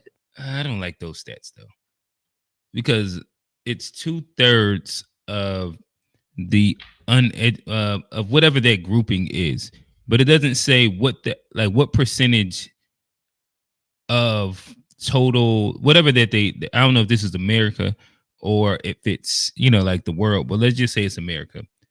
Like, what percentage of Americans are illiterate? So first you have to understand, like, how big of a grouping is this? Like, if 0.5% of Americans are, I have no idea what the numbers are, so don't like quote me on the numbers. But like, if 0.5, or let's just say if 1% of America is illiterate, it's not really an issue. You feel what I'm saying? But then if we're saying 2/3 of those are women, so that's like 0.66%. Or 0.66% of America is illiterate, and that, you know, ends up being women. Hopefully y'all are tracking with me. Like, it's such a small, minute group to where I would need to know what the percentage is of Americans to know if this is even like an important stat. And it's just one of them trick bags that people tend to do when they throw out numbers and stats, where it could represent such a small niche group, but the percentage is high within inside that specific grouping to where it makes it seem like it's a bigger thing than it actually is. Now you have to add a race element into that, which you already know exists, because we as Black folks, we ain't the dominant people voting people in. Okay, so now when we have to go into white supremacy, and feminism, now you have to look at the mind of the people who actually have economic success and what they're voting for, because classism actually matters as well. So I'm sorry, but a lot of people vote based on their feelings and not based on policy. Pause, guys. Yes. Sorry, you've been voted out by the majority. Please return to your seat. Thank you for the respectful conversation. Okay. Uh-oh. Hi. Hi. We met a man. How are you? Great to meet you. I'm doing Very well. nice to meet you. So I view this argument as a matter of fact, right? This is a descriptive claim about the culture, reality we live in, and patriarchy being a system in which men hold the predominance of power in both political, economic, and social methods of organization. So S&P 500 companies, 90% of CEOs are men. Board members, 70% of CEOs are men. 70% of congressional members are men. Now, you may provide some sort of naturalistic argument to why that is, but what you're essentially arguing then is that there's a natural patriarchy, which I think feminists would all disagree with. We think that there's a clear social pressure as to why this is. And part of the evidence for that is since feminism's arise within our public culture, we've now seen an explosion of women entering these fields, but we have a long way to go. But fundamentally, the claim regarding patriarchy or matriarchy, we are so much closer to where we were just a few decades ago or a couple generations ago where women couldn't hold a credit card than a system where men can't hold a credit card. We're still much closer to that form of society. Why would you say that we're closer to that? What do you mean by that? Did you just qualify that? Because in terms of economic power, so for example, household wealth, women own 55 cents to every dollar a man owns. Who controls household spending, though? So you talk about how the money's made in America. How is it being spent? Who spends it? So it's primarily spent by women, as you've noted, but then the money where the profit's being generated, it's being generated by men. Would you rather be the people that are spending and deciding on what the money's being spent on, or would you rather be the person that's just working to earn that? Well, CEOs and board members aren't working. They own the shares, and they're making the profit. Well, when you own profit is making. You would much in a capitalist system, by definition, you would much rather be making the profit than spending. I would much rather be spending your money than having to work for your money. I just see you're. Yeah, like he started, like he set a really strong foundation, but like he's kind of like, I don't know if his nerves or something, but like he's kind of like started to like sparse out into like these weird little spaces of the conversation. Because like he started off with like, if you're going with like in Priscilla's words, like the denotative definition of patriarchy, when you run down the numbers and like the amount of men in these high spaces, like that in itself denotes patriarchy. It's hard to argue that. Even his point when he went, if we're saying if we're closer on one side than the other when it comes down to men not having credit cards or women not having credit cards due to oppression, it's clear that we're still closer to men being able to exercise that. This is seen inside the whole abortion argument of men telling me what to do with my body, that whole little thing. No matter where you land on the side of the thing, but that's their complaint, is that they still don't have the autonomy to decide, and men still can make laws that dictate that. That's the whole argument. But he's kind of been allowing himself to get spun. And like now he looked like he's about to put himself inside like a weird space where he'll probably lose this argument. Profit than spend. I would much rather be spending your money than because like, but if I was having the conversation, I would hedge more so the idea that the woman is like buying the things that the guy is telling them to. So major purchases, a guy's typically making the decision on that. The house, even cars, and things like that. The day-to-day spending, if you're talking about like groceries and like the things that you go to and get at the store, or like if she's paying the utility bill with your money, things like that. Like that's more of like a processing thing, where I wouldn't specifically say that that's her spending the money, because most people don't have like excessive money to where she could just go shopping with your money, do this with your money. And the reality is that both people are probably working, making close to the same amount of money, to where these aren't even real conversations. Let me push play. And having to work for your money. Just so we are totally clear here, I would much rather spend your money than have to go out and earn your money. Well, you're talking about wage laborers in terms of working, but in terms of no, I'm speaking about spending power, right? Yeah, sure. Okay, but that matters. If 85% of 85 cents of every dollar, how that's being spent, is being determined by women, that's power. That we can't say spending power is not power. Why do you think that is the case? It's because women are often relegated to the role of doing grocery shopping, etc. Because for millennia now, or from millennia up until now, women were unable to enter the workforce and have economic, political freedom. So let's get into the reasons, because you brought up something that men are the people that are at the top of these companies, these Fortune 500 companies, and political power. You're absolutely right. Why is that? It's primarily because the women haven't broken the ceiling quite yet in terms of meeting men in terms of parity with these sort of powers. But what we've seen with the explosion of feminism is that women have actually begun to enter these companies, have risen into both political and economic positions of power. But that continues to grow year by year, which shows that these social pressures are actually breaking apart as soon as feminism comes into play. So what I would say is what that shows you is that women and men have different interests. And I think this gets into what I was saying, that just because you see a disparity does not mean that it's not just a disparity in what our interests are. That's what's being represented. I don't know why there has been this idea that women should want to aspire to work 80 hours a week in order to be on par with men. Do you think that interests are innate, or do you think I think the interests are innate. So why is it then that, for example, in the 1980s, only a quarter of college graduates were women? But yeah, like I guess if I'm him, the easiest thing is to just kind of like call out the straw man. The reality is that nobody wants to work 80 hours a week. There are some, and these are even inside like the smaller percentages of guys that will work 40 hours a week. And even if you ask them if they want to do that, they don't. Like it's a straw man conversation. I mean, it's a straw man like placement or rebuttal inside the conversation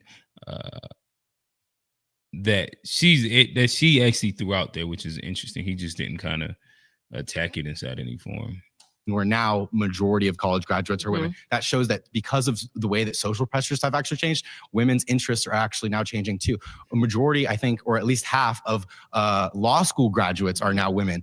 It used to be the case for example, a few hundred years ago, that a lot of primary philosophers like Immanuel Kant, Hegel, didn't even believe women could be reasonable. Now here you are today doing a debate with me where we're using logic and reason to get to these pros, and nobody here would dismiss the claim that you can't be rational or logical or be, for example, a great lawyer because you're a woman. Right. So I totally agree with you that women, but I think they have actually entered into the workforce. I mean, entered into college under this external pressure of feeling that if you don't go to college, you're going to be a failure. So you admit and that knowing pressures that are a part of the way interests work. Yes, but we're disagreeing on where the pressure is coming from. Like, I think that now the pressure is that if a woman doesn't enter the force, there's no longer this idea that, okay, we're going to come together as a family, whereas there was this reality that there was this understanding that you would have a partner. People were getting married when they were 18, 19 years old. Right. Our grandparents, now it's because of feminism. And I'm saying this is the downside of feminism. Women no longer have that sense. They think that they have to be pressured to go take out a loan to go to college, and then you have the pressure to get. Well, they have the same pressures as men because women no longer rely on it for an income. Pause. You've been voted out by the majority. Please. Did like our conversation. Yeah. Might have to come back to you. Uh-oh. Hi, Candace Owens. I'm Paris. Very nice to meet you. Nice to meet you. So can I explain to you why I believe we live in a patriarchy and why I believe we live in a society that's preferential to men? So I'm going to use the example of male violence. There's a lot of places I can look, but we're going to talk about that. 81% of women have been sexually assaulted. 1 in 6 have been raped. 1 in 4 women are the victims of domestic violence. 98% of perpetrators of rape and sexual assault are men. 95% of perpetrators of domestic violence are men. In regards to human trafficking, 70% of human trafficking victims are women. So we're seeing a very clear issue of men being violent towards women. And then when we look at the way that our government handles that, 1 out of 3 rapes go reported, And then out of the ones that go reported, 7% end in jail time. So if we're looking at that and we're looking at the fact that our government doesn't really get that worried about male violence. Well, so what I would say is, going back to biological differences, men are naturally inclined more towards like she was a stat machine right there, boy. Good Lord. And she said that shit like a machine, like a computer.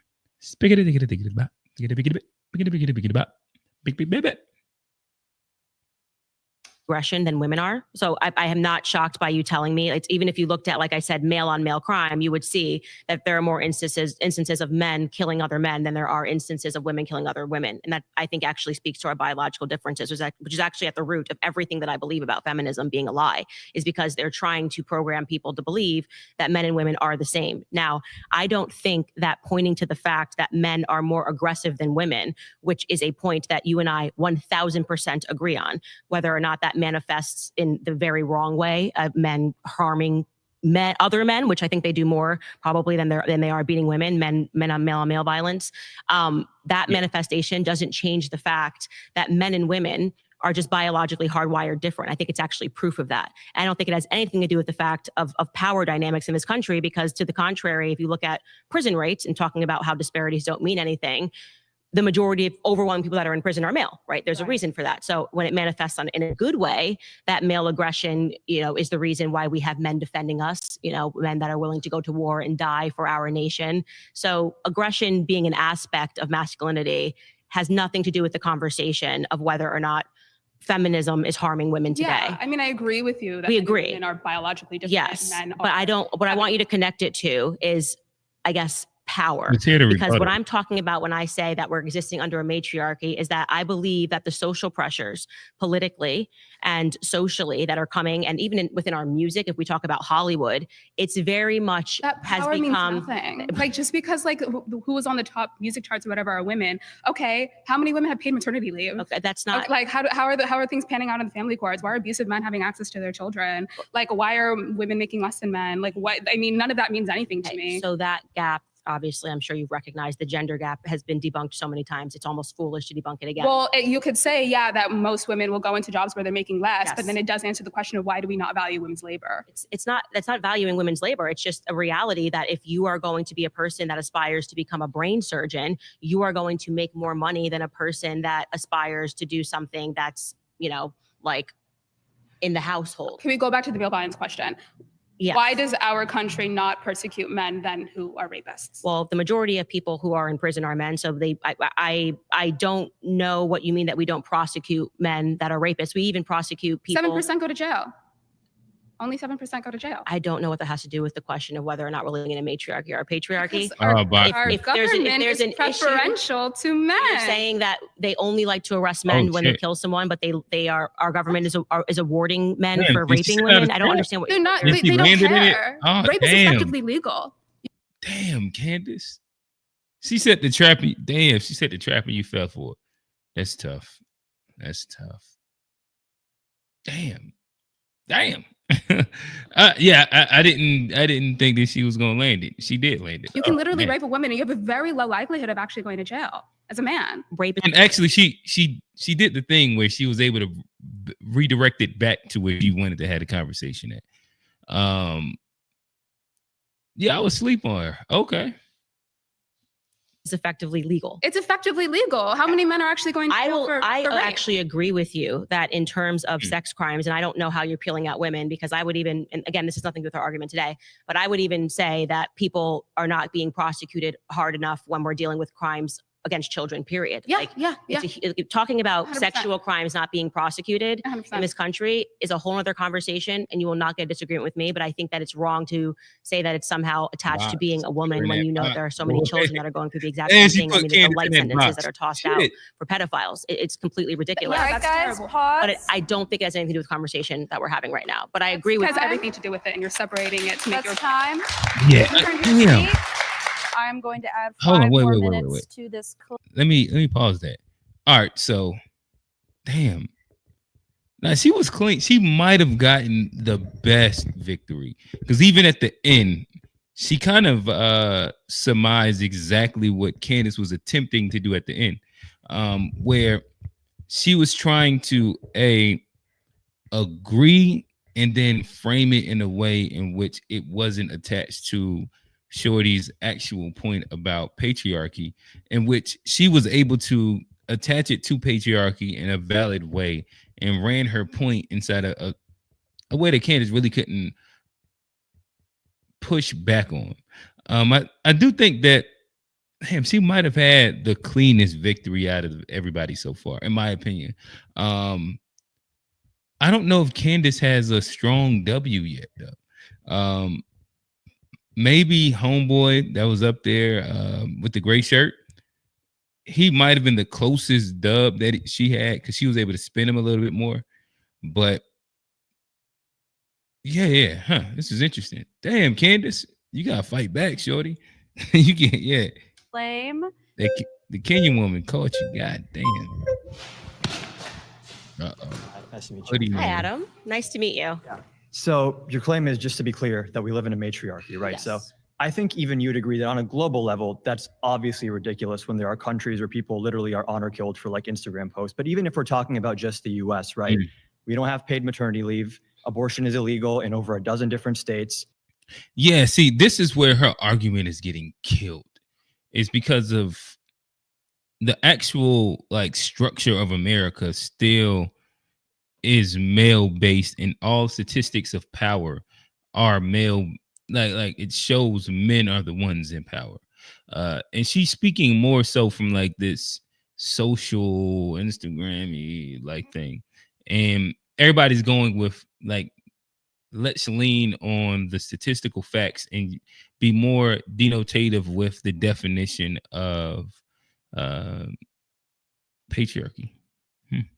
And as someone earlier was mentioning, women are overwhelmingly the victims of sexual violence and domestic abuse. So that doesn't seem like a very well-designed matriarchy where women are victims or, lacking power in so many different realms of society on like a structural level. I just do not think that women are lacking power on a structural level because they can't. It's just a bad take. Candace, you don't have to make that one. There's better arguments to make. God damn. Trey, tag in, bro. I'm sure you have some matriarchy points that she should borrow or something, because a good Lord, she's losing. And by the way, abort their children. Is that like one of your components? Is that there's many states where abortion is illegal? Do you dispute that? I am going to dispute that having a child is somehow something that restricts women in any capacity. Like you're saying that. What about the ability to decide what you do with your own body? I don't believe that I don't believe that murder is something that you should be allowed to do. Oh no. He might walk it too. He's walking it right now. Damn, Candace, fight back. Right now, she's trying to, because every way that he's aligning it, these are ways that men are in control, whether you agree morally with the concept or not. And she doesn't answer the question directly. She's just spinning it and like, I don't think that this is a real thing. I don't think that this is I think that this is murder and women shouldn't do it. And instead of like exactly where he's pushing the conversation to. Interesting. It's illegal. It's actually what you're doing to somebody else's body. So I'm pro-life. The argument that, well, women will only be free if they're able to, kill off their own offspring, to me is that's a really extremely off-colored. Well, I guess if you frame it that way, everyone kind of has to agree with you. But when we're talking about abortion, when 99% take place in the first few weeks, when there's no thalamus, there's no cortex, there's no capacity for consciousness in the fetus that's developing, saying that fetus that has no capacity to be conscious or aware anything else should have the same rights, same bodily autonomy as a woman. That is an obvious. I mean, damn. And they got a couple clean the liberals that they have on this one are not bad. That was a good point that I hadn't heard yet. 81% of abortions happen in the first 9 weeks. So in essence, that you're building the straw man. Let's stick to the actual majority. Women, they don't want to stay at home when you pull them. They just want flexible working hours and flexible working conditions like you have. And I think we should all advocate for that. It's not one or the other. But when you sit here and you go, you'll be more fulfilled doing this and spend all your pro-life. So they off their own offspring, to me is really. I agree with you. But when we're talking about abortion, when 99% take place in the first few weeks, when he said 99. Well, yeah, that was, he didn't actually quote it correctly, but he was trying to go to the right spot. there's no thalamus, there's no cortex, there's no capacity for consciousness in the fetus that's developing, saying that that fetus that has no capacity to be conscious, aware, anything else, should have the same rights, same bodily autonomy as a woman, that is an obvious, you're making my point for me. That you're actually making a point that people who are, born with tremendous disabilities should just be killed because of cognitive functions and ability. I don't remember saying that. When did I say that? The best argument, which again, this Oh, is sidetracking. damn, Candace, why do that? Damn, he's gonna catch you in the box again. Sheesh. Spin. Candace wasn't quite prepared for this, it doesn't seem. Let's get back on track. Kill people with disabilities. Well, I'm saying that if you're saying I am saying that if you're saying that it's cognitive ability, and at what the stage ability you to think be conscious, and just so we're clear, disabled people are conscious. They're aware. Okay. So the best argument that it is a life is the fact that you have to kill it. You have to have a procedure to kill it, right? So you have to intervene on the development. Like living you said, you human called cells in it, but you it's called not it conscious. a developing life. Sure. If you have to go into your body and murder it, then I'm not it's disputing that murder. there's living human cells in a fetus. Again, so we It's not the can just tack that off because we just have a fundamental disagreement on Sure, whether or then not we a can child talk is a about life. paid maternity leave. People have been talking a lot about whether you have to be a mother, you have to work. A lot of women have to pick one or the other because in many cases, if you want to have a child, first of all, there's a big gap in your resume, so getting a job after that might be super difficult. And then secondly, even in the process of having that child, being pregnant, especially in the third trimester, and then raising the child where the vast majority of the burden typically is on the mother, the workplace and our system of our economy is not tailored to make that easy for them. I actually totally agree with you. And this gets into maternity leave, you agree? I don't know. Actually, I'm agreeing with you that this pressure that you're describing exists for women. And I'm saying that it exists for women because of the feminists that came before who argued for women to enter the workplace. So what you're saying is the solution didn't work and it actually produced more problems. And now we have more problems and we need more governance to be able to tackle these problems. So you're any like, system that's forcing women to make certain decisions, I just wouldn't call that feminism women to begin with. It's not women should have the option to choose. Damn. Like Candace is getting cooked right now. Just to be clear. Damn. This is rough. The last two been kind of rough. Women to make certain decisions. I just wouldn't call that feminism women to begin with. It's not women should have the option to choose. Because he's not even able to illustrate cogent arguments for why it would really be matriarchy. And they're coming with cogent arguments backed by stats that's hard to refute. And yeah, it's she kind of getting dog walk. Hey, somebody, Candace, tag somebody in. Go tag Ben Shapiro in or something like that. Go tag in. I don't know who, but yeah. What's the dude? Myron. Go tag in Myron or something. Do I want to be a stay-at-home mom? Do I want to work? Do I have some mix of both? Right. That's the entire point here. But you are also making an argument that if you are a woman who does run a business and does have employees, that they should be forced to pay that maternity leave. Hey Jimmy, you got to talk to me, brother. The call in right there, but explain how right now, whether you agree that we're living in a matriarchy, maybe you agree with that point or something like that. Whether you agree or not, in this argument with this guy with this hoodie, she's getting dog walked for sure. And it's based off the fact that she's you know what I mean, all of her arguments are about as strong as strawman arguments. And they're falling really quickly. And that's why she tried to even spin the conversation into a abortion debate when this is about matriarchy, not matriarchy or patriarchy. Like if America is a patriarchy or a matriarchy, so with them currently they're presenting the facts. Like right now, most people in positions of power are men. Like if you want to go even more specific, it's white men, right? But if you just go men are in positions of power across the board.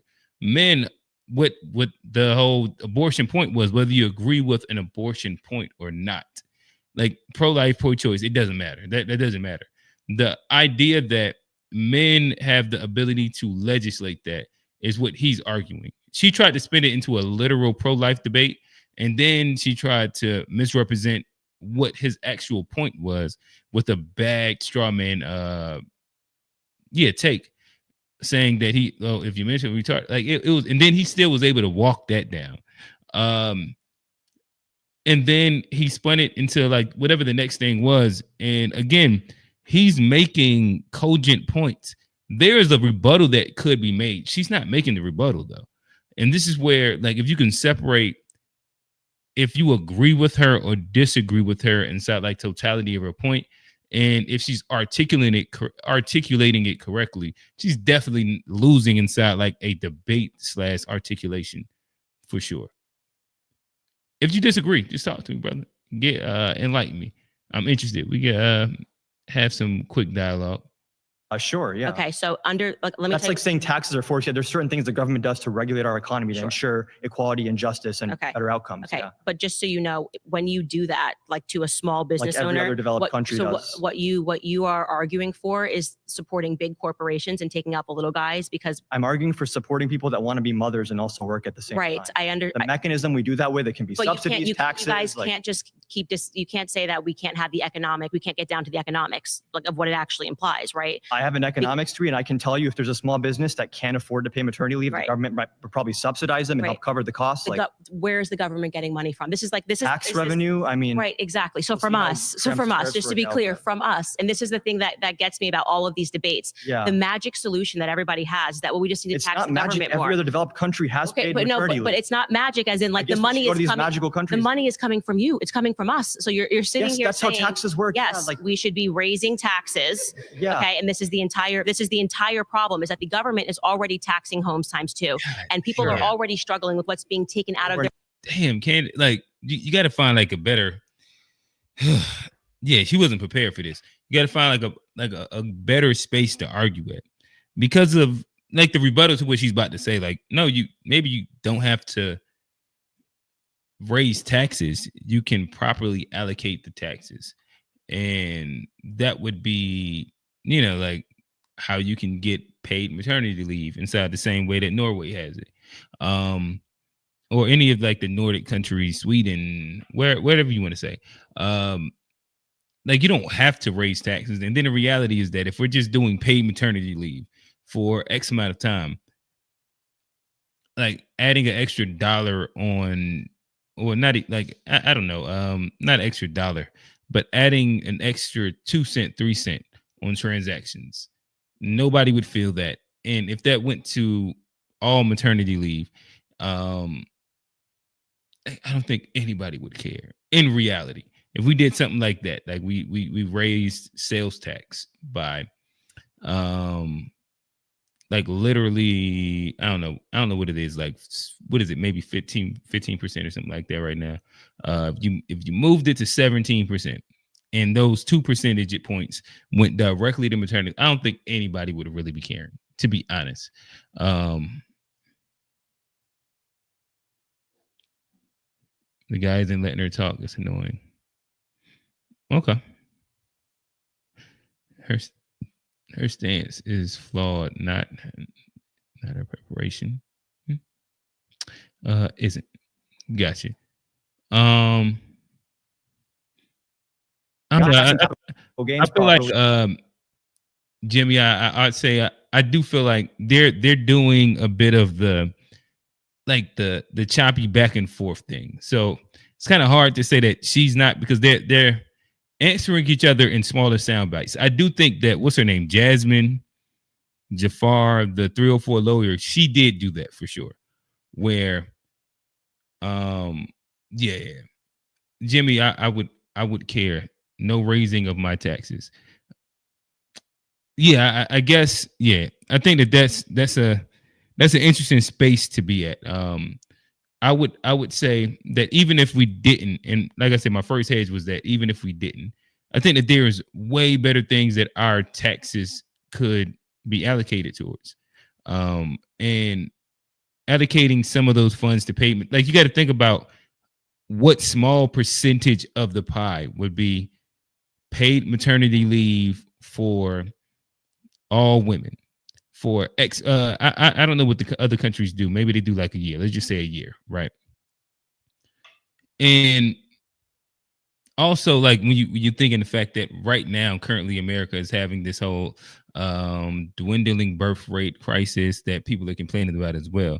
Now you incentivize people with jobs actually having babies, having children. I think that that's a bonus in itself.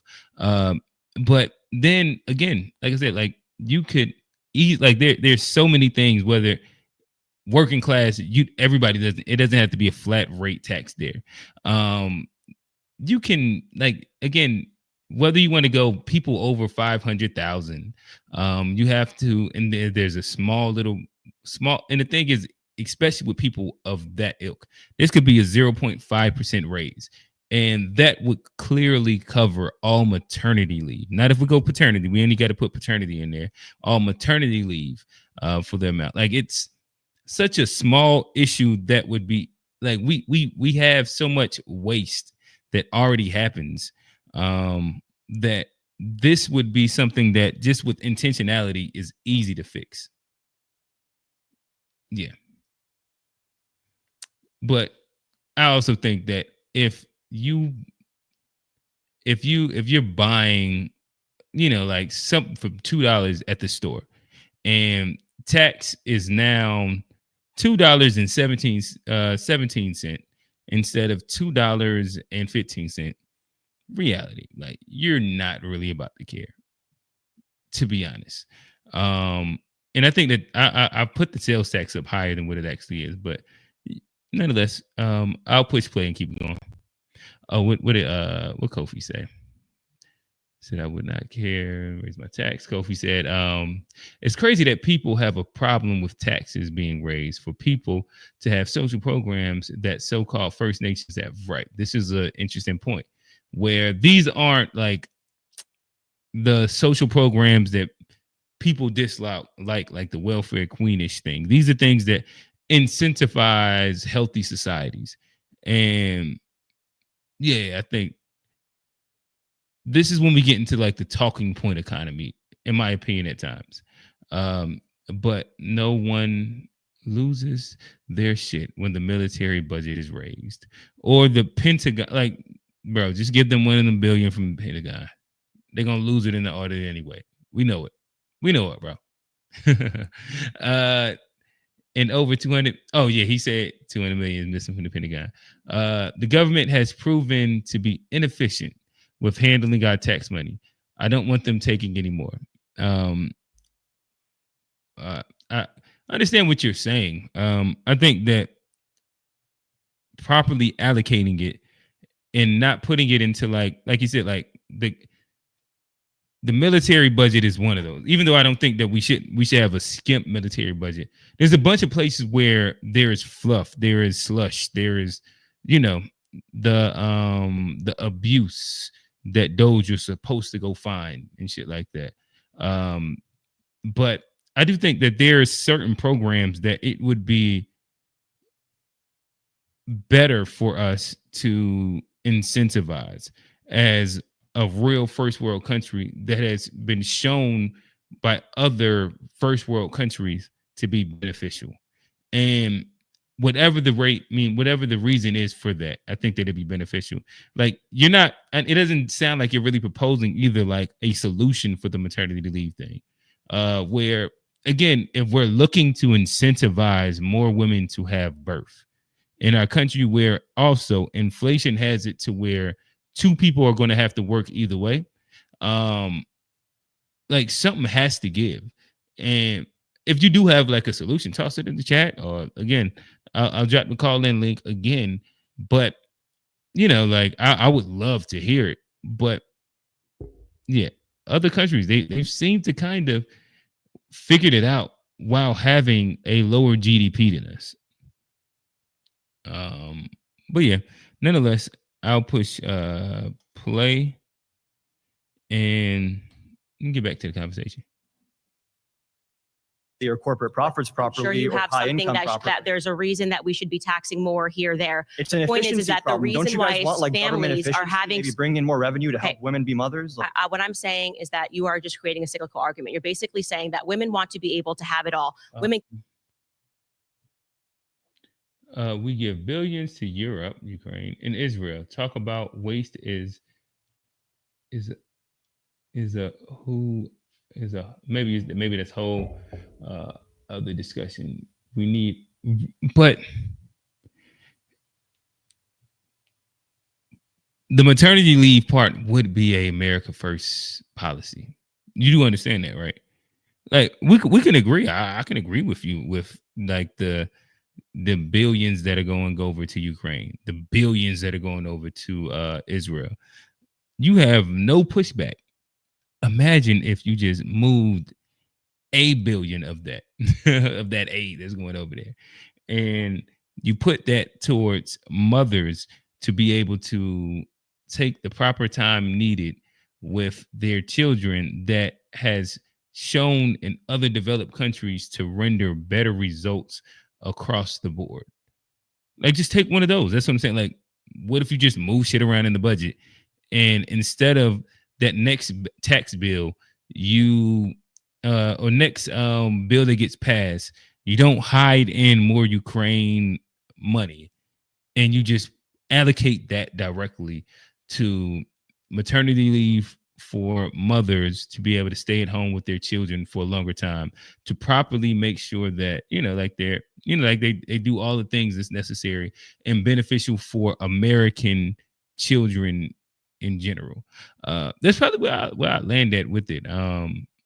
Like I said, we don't have a disagreement with the Ukraine or Israel thing.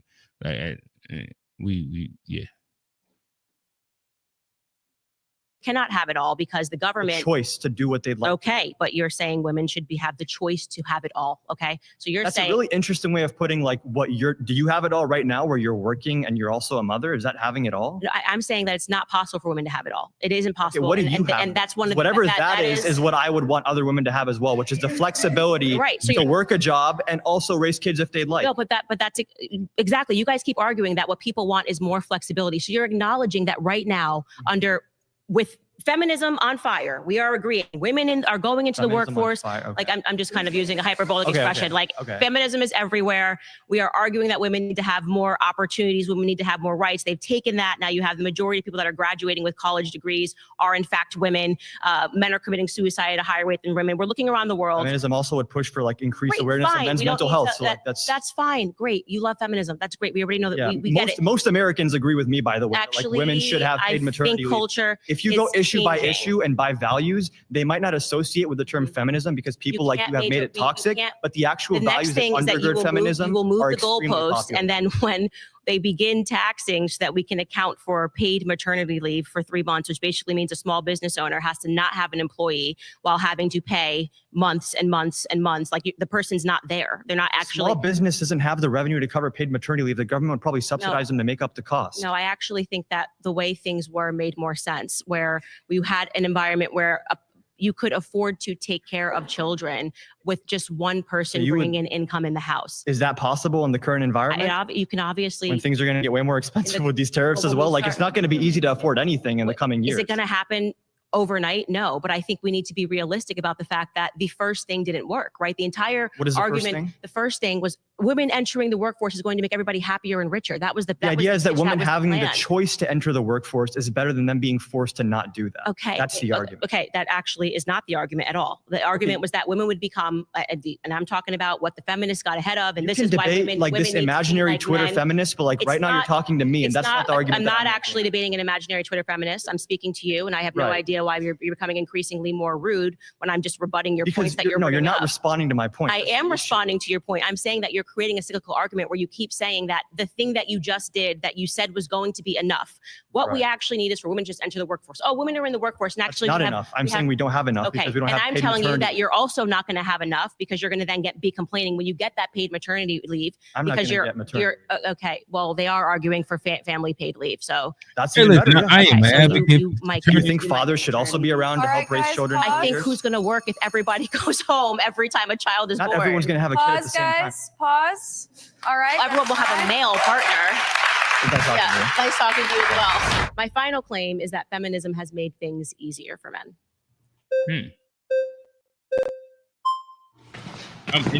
Hi, okay. I'm Jenny. Candace. Nice to meet you. Nice to meet you. You said that feminism is easier for men, or is it's made things, I think, easier in society for men. Yeah. Now men don't have to commit, and they're being offered sex from women for free. So they have to actually effectively do less and be motivated less, because feminism has kind of insisted on this culture of sex and hooking up.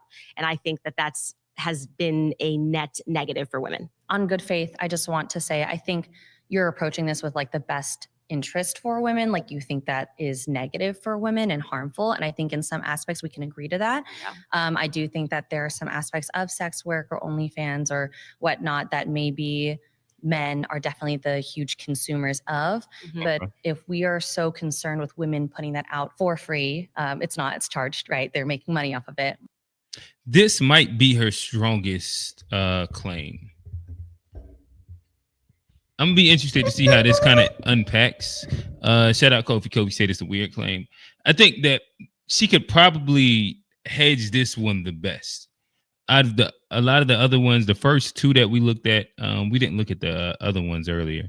The reality is that a lot of things, in my opinion, have gotten easier for men at the behest of feminism. Where, like, now today, example, guy doesn't have to be sole provider. That does make it easier, generally speaking. Where, of course, like, the argument is inflation, the economy, and like, now both people are working, so that's kind of fucked in itself. But yeah, again, there's not a sole responsibility. So if you go and you get fuck around and get fired, right? Like, there's still something left there that's able to kind of keep things floating for a second or two. I think that is beneficial for guys. I think that when you get into the idea of access to sex, generally speaking, inside every realm of it, it's became easier for guys. Whether you go like sex work, porn, dating apps, women in their ability, or not their, their freedom, birth control, like the whole little thing that has led to like the women's liberation movement. That, as we all understand, like a part of like innate nature of men is the thrill of the hunt, the chase, and you trying to pop. And that in itself came at a lower barrier of entry. Yeah, I think that there's a few arguments that she can hedge on that, depending on where she hedges at, she could make a strong claim. But we'll see where she lands at. Like, she could go like an extreme sense of like, I don't know. I don't even want to try and make a straw man at the moment. But yeah, I'm like, I just think that this one probably has the best hedge of all of her arguments so far, that she can actually back with some version of like validity based in facts and not like social hearsay. Then why are we not putting the onus more on men for being the one that is in control of that demand, right? So we can take away the supply or, condemn it all we want. But if there's no onus on men to be the consumers of said products, then wouldn't you think that would solve the issue that you're bringing up? Yeah, I actually agree with you on that. And I really get to that. I want to be very clear. When I say that I'm anti-feminist, this does not mean that I do not also criticize men. I think that's something that people get very wrong. Okay. 1000% agree. I believe the problem was seeded by the feminist movement. I think the sex revolution and telling women, I mean, literally these people were protesting. They didn't have their shirts on. And this used to be just, your grandparents couldn't even imagine this, like women walking down the street and having their boobs out and their butts out on Instagram. And it created an environment where men then had to work harder for a woman's affection, for a woman to take her clothes off, sex education in the classroom. There's this huge myth that people were just doing it, like, we might as well teach them because the children are just doing it. Actually, before they introduced sex education, the majority of high school graduates were graduating with their virginity intact. And then within 10 years of sex education, we saw a reversal. So I'm saying feminism actually seeded a problem. And now the problem is bad. And it's also bad for men. It's harmful for men to be. According to the CDC Youth Risk Behavior Survey, in 1991, 50% of high school students reported having intercourse. That number has decreased to 30% in 2021. And yeah, I think that I do believe that. honestly. Because of we have like more of an incel culture. There's more access to like porn and quick gratification. Even adults in general are having sex less. Where back in the 90s, it was like a what would be the word?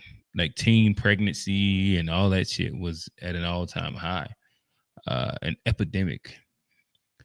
And now, kids don't. Baby, I don't want to straw man the idea like kids don't talk to each other, because I see kids every weekend when I go out. I got a son that's in high school that are outside talking with each other and being regular human beings. But still, I think that because I'm around athletes, it's more of an outlier scenario. When you just sit around inside social spaces with kids, there's a lot of kids head in their phone, don't really have communication skills. And I think that back in the 90s, 80s, like that thrill in the hunt is, I think that it was definitely a lot higher. It says, so what does that have to do with the sexual revolution of the 60s, 1990s numbers? Let me hear back what her point was. And then within 10 years of sex education, we saw a reversal. So I'm saying feminism actually seeded the problem, and now the problem is bad. And it. Yeah, I get your point. I guess in them, maybe I don't know if CDC was around in the 1960s, but only thing I could say is that these numbers are saying that it peaked and it's actually going down. So this is all like, that's almost what, a 40% drop, like a 35 to 40% drop right there. And a matter of 30 years, I think that's fairly drastic. But we would have to know what that number, like that 54% in comparison to 1960 actually looked like. But then, like I said, like the tough part, even if we're just to question, generally speaking, the stats in general, the real question would be how many high school kids are being truthful when being asked these questions anyway. And the more modest the society, I think that the more likely you're going to have misrepresentative statistics. And I think that that's something to keep in context. But you can also have just a conversation based on the stats as they are presented and take those as face value. Contributing to the I'm contributing that to sex education as far as teen pregnancy. I'm not researched in it, so I don't want to make any strong claims. I had to look at the numbers first to be able to make a strong claim on like between 1960 to 1990 teen pregnancy, sex education, kids having sex, because they're also, whether you go with like a lot of classic tropes of like prom night or going down to the, whatever the lookout is and like having your first sexual experience. All of these are still rooted inside 1960s, 1950 culture. Like having sex as a teen is like a part of that whole thing. And even getting married at 18 and shotgun weddings from like teenage kids getting pregnant. Like these things did happen during that time as well. And so like I wouldn't just completely be like they were not having sex with kids. Or I mean, kids weren't having sex during that time. I guess maybe if we get time, we can look up the numbers and see exactly where it lands at. Like I said, I don't have a strong opinion, only because like I haven't looked up anything. I can kind of just go off of like what little I do understand and know at the moment. It's also bad for men. It's harmful for men to be constantly exposed to pornography and soft pornography. And I think it actually, in many ways, emasculates men. Okay. But I would say they are the main social benefactors of that culture because, well, first and foremost, as we're talking about women who have to kind of pick one or the other or try to manage both. And can we have it all? Like, no, you can't have it all. On a day where I really feel like I gave a little bit more to my career, I ache because I go, okay, but like now I feel like I didn't give the same amount to my children. And it's a constant push and pull and it never feels enough. It really doesn't feel enough. So like to a degree, I think that feminism does benefit men. I think that it allows men to be more emotionally intelligent, allows them to understand what that looks like, and also be able to connect with other people, right? But at the same time, there's so much work that feminism has done for women that to say that it benefits men more, I don't think is an accurate statement. For example, Title IX has made it very possible for women to go to college, 600% more so, right? And I think that that is a huge benefit that we can credit to the feminist movement. Though I understand your point, though, of trying to say that like sex work is harmful for women and more beneficial for men because they're benefiting from it the most. But at the same time, if you think they're also suffering from it, does that not contradict your point? Yeah, so I disagree on the fact that and we do agree that more women are going to college, more women than men are graduating with college degrees. And despite that, people are saying that we still live under a patriarchy. Women are free to start their own companies. Women are free to pay women whatever they want to pay. Women could hire, and in some cases do hire all women. And so I don't really understand, which wasn't your argument to be fair, the idea that even with all of that freedom, women are still not able to achieve what men are able to achieve. I think college education actually has increased women's stress. And I'm talking about in terms of how expensive it is. And I know you're going to then say, well, the solution to that is we have to then move the goalpost. Jimmy said, we don't have to open up doors for women anymore because of girl power. That's funny. I will say that I do still open doors for women. Well, no, I do. I wouldn't say that I don't. I don't know. I think that it just generally, but I also say that generally speaking, like I'll just like if I have the ability to open a door or hold a door, maybe like if it's not a woman, maybe I guess more so you're holding a door. Like I generally in public, I try to just act as a decent human being, and where like if it's women, I'm definitely going to attempt to hold the door, make sure that they're able to come through. I don't know. I guess that shit when you had a wife and a daughter, fuck around and just be holding doors all the time. Shout out Kofi, hit the like. Y'all heard him, man. Hit the like, show some love. Hey, chat. If y'all want to call in, have a conversation. We're getting closer to the end of this. So if you want to talk about it, if there's any points that you really disagree with me on, feel free to call in, have a conversation about it. If you really want to show some love, there's a super chat up there. And show love to the channel, show love to the crew. We do have a show tomorrow, 4:30. We like to say 4:30ish. Usually we'll start around like between 4:30, 4:45. The To Be Fair show, which is the full podcast. Right now I'm just kind of solo reacting. But again, I'll drop the call-in link in a second. But we'll keep walking through this. What Kofi say? Kofi say, a feminist be mad at that is simply neo-feminism. Feminists be mad at that is simply, I don't know. I'm sure he'll clarify what that means. To be clear, I still hold the door. I feel you, brother.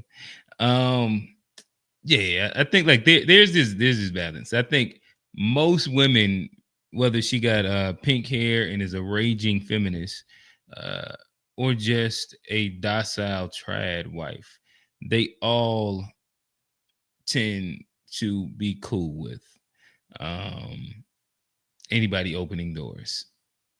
It's just like a decent human trait for sure. I'll push play. Appreciate you, Jimmy. And I'm guessing Well, here. no, But- I mean, but like college yeah. should be free. Everything should be free. He thinks. Well, I think we just need more free stuff, and obviously nothing's free. We're just going to tax us. If I until could interject, 100%. I just want to say, can. I think the issue that we keep coming back to is that you believe that women would be happiest in the home where they don't have to work. And I think most people in general probably wouldn't want to work anyways. But I think the main issue that we keep avoiding is that this is not an issue created by feminism. This is an issue created by capitalism. Yeah, so I've heard this argument that it's an issue created by capitalism. But you don't agree. You think feminism is the greater issue than the I system think that now the spend more money to live?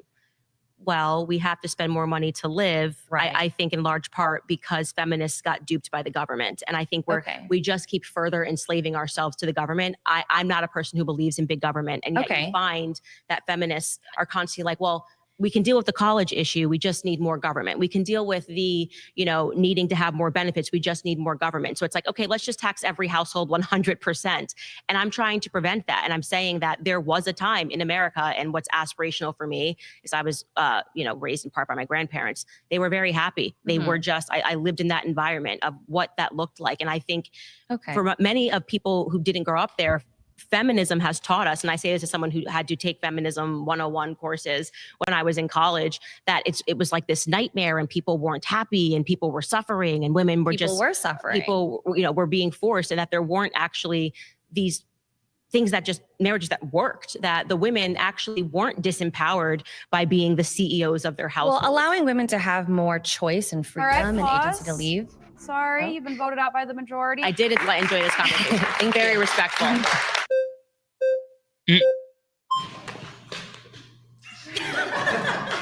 I was thinking that a lot of your claims are very contradictory, saying that we live in a matriarchy, that men benefit from feminism more. I would like to understand why, again, you think that men benefit from feminism more?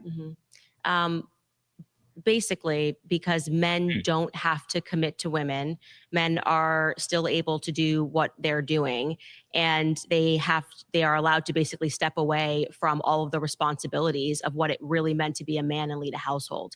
And that's in large part, I think, due to the sexual revolution. When Republicans say they don't like big government, they're full of shit.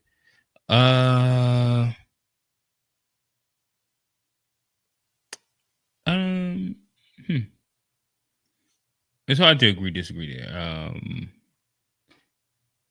Because I guess I would have to think about like where most libertarians land at if they end up being more conservative or liberal. I'll push play. I'll keep listening. Solution. I mean, is it really bad that we don't have to give men the chase? Don't they have gratification from chasing us? Like, it's a hunter versus prey situation to me. So I feel like a lot of relationships, especially back then, were based on trying to get to home run like very fast. And now that we have the freedom to not commit and not tie ourselves to one man for the rest of our life, I just don't necessarily think that's bad. I just don't think the revolution has decreased our value. We're not chewed gum. We're people who value connection. And sex doesn't always have to have this deep meaning. It is just connection and intimacy between two people who trust each other.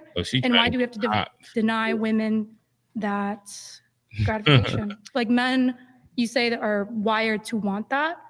Why not women? Sexually liberated.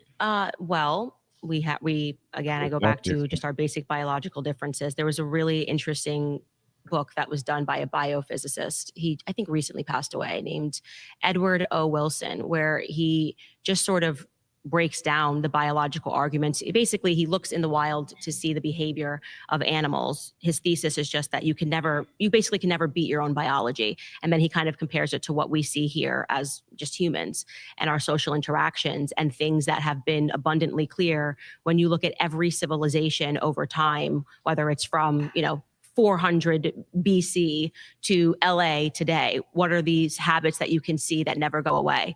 And people coming together and starting families is one of these things, because we are biologically wired to find a family, to settle down, and to have children. And I think when you have women that are going out and they're giving all of the goods up for free. The goods. The goods. The goods. I'm not going to say, I'm not going to the goods up for free. Men what if are women not. want the goods for free from men, and that we are very happy You can happy with certainly those do that. And there's connections. We're not sockeye salmon. We're not made to breed and have families and then die. You are welcome to do that. I'm just saying that when it comes time for you to find a partner, you may find yourself in a circumstance where men don't value you as high because men like you spoke to, men like to compete. They like to feel like they've won something. I'd like to deprive men of that because they don't need to have that. That's actually but you did bring up yeah, and that's what you say, that men are, essentially predatory, and we have the goods that we have to keep from them. Oh, I didn't mean the goods in a bad way. But that's such an objectifying way. The goods, the grocery goods. Honestly, I think that that's just kind of we don't have value colloquial songs today.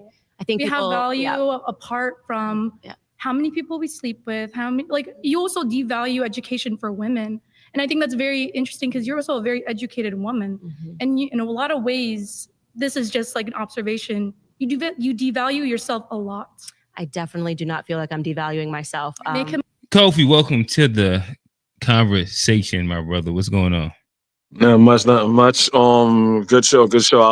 I saw some of it. I never finished seeing all of it, so I'm glad I'm getting the rest of it by you streaming it. So that's good. I appreciate that. Word. Appreciate it. Yeah. Now, I watched a little bit of it, like maybe a week or two ago. Yeah, this is all kind of new content for me as well, where it's an interesting conversation so far. Any specific comments, or we can kind of keep going, and as something pops up, we can get into it. Yeah. I can explain the whole big government thing, or you can just let it rock. It's up to you. Okay, go ahead. I'll listen to that for a second. Yeah. When Republicans say that, when they always say, well, we want smaller government. Mm-hmm. I don't understand the regular average American voters saying they want small government. Usually when they say they want smaller government, they want less regulation. And it's usually regulation where it helps the society. When you have the very rich Republicans saying, well, we want less government, means we want the EPA to be less involved. We want the CDC, the FDA, and all these other government instruments that's to help the government, to help the United States and to help the other people. They want less of that, less regulation, so their profit margin can go up. So as a Republican, yeah. But I guess when I hear that often, it's whether you want to say like the rifle carrying NRA members, where it's like we don't want big government taking our guns away, or it's XYZ about taxes, or I can't start a small business because of all the regulations that comes in the red tape that comes with it, and it's hindering me from starting a business or anything like that. Like those are like arguments that I typically hear, which kind of and I hear that too. But like, let's say about the First Amendment, that's pretty much like right-wing nonsense, because there's no one is pushing, no one on the left that I know is pushing for a bill to eradicate guns. So when they say they want smaller government in that particular context, they don't like the gun regulations that's being put on getting a gun, or someone that has mental illness, or someone who's not, that is a threat to do mass shooting. Right? Because why? Because now there's gun regulations. So when it comes to the NRA, they have to sell more guns because now there's more regulations and red tape. So when they say they want smaller government, it's always a profit margin involved when they say we want smaller government. Jimmy said, we don't want our tax dollars going to pointless, inefficient run programs. Wanting more taxes is asking for government to help run your life more.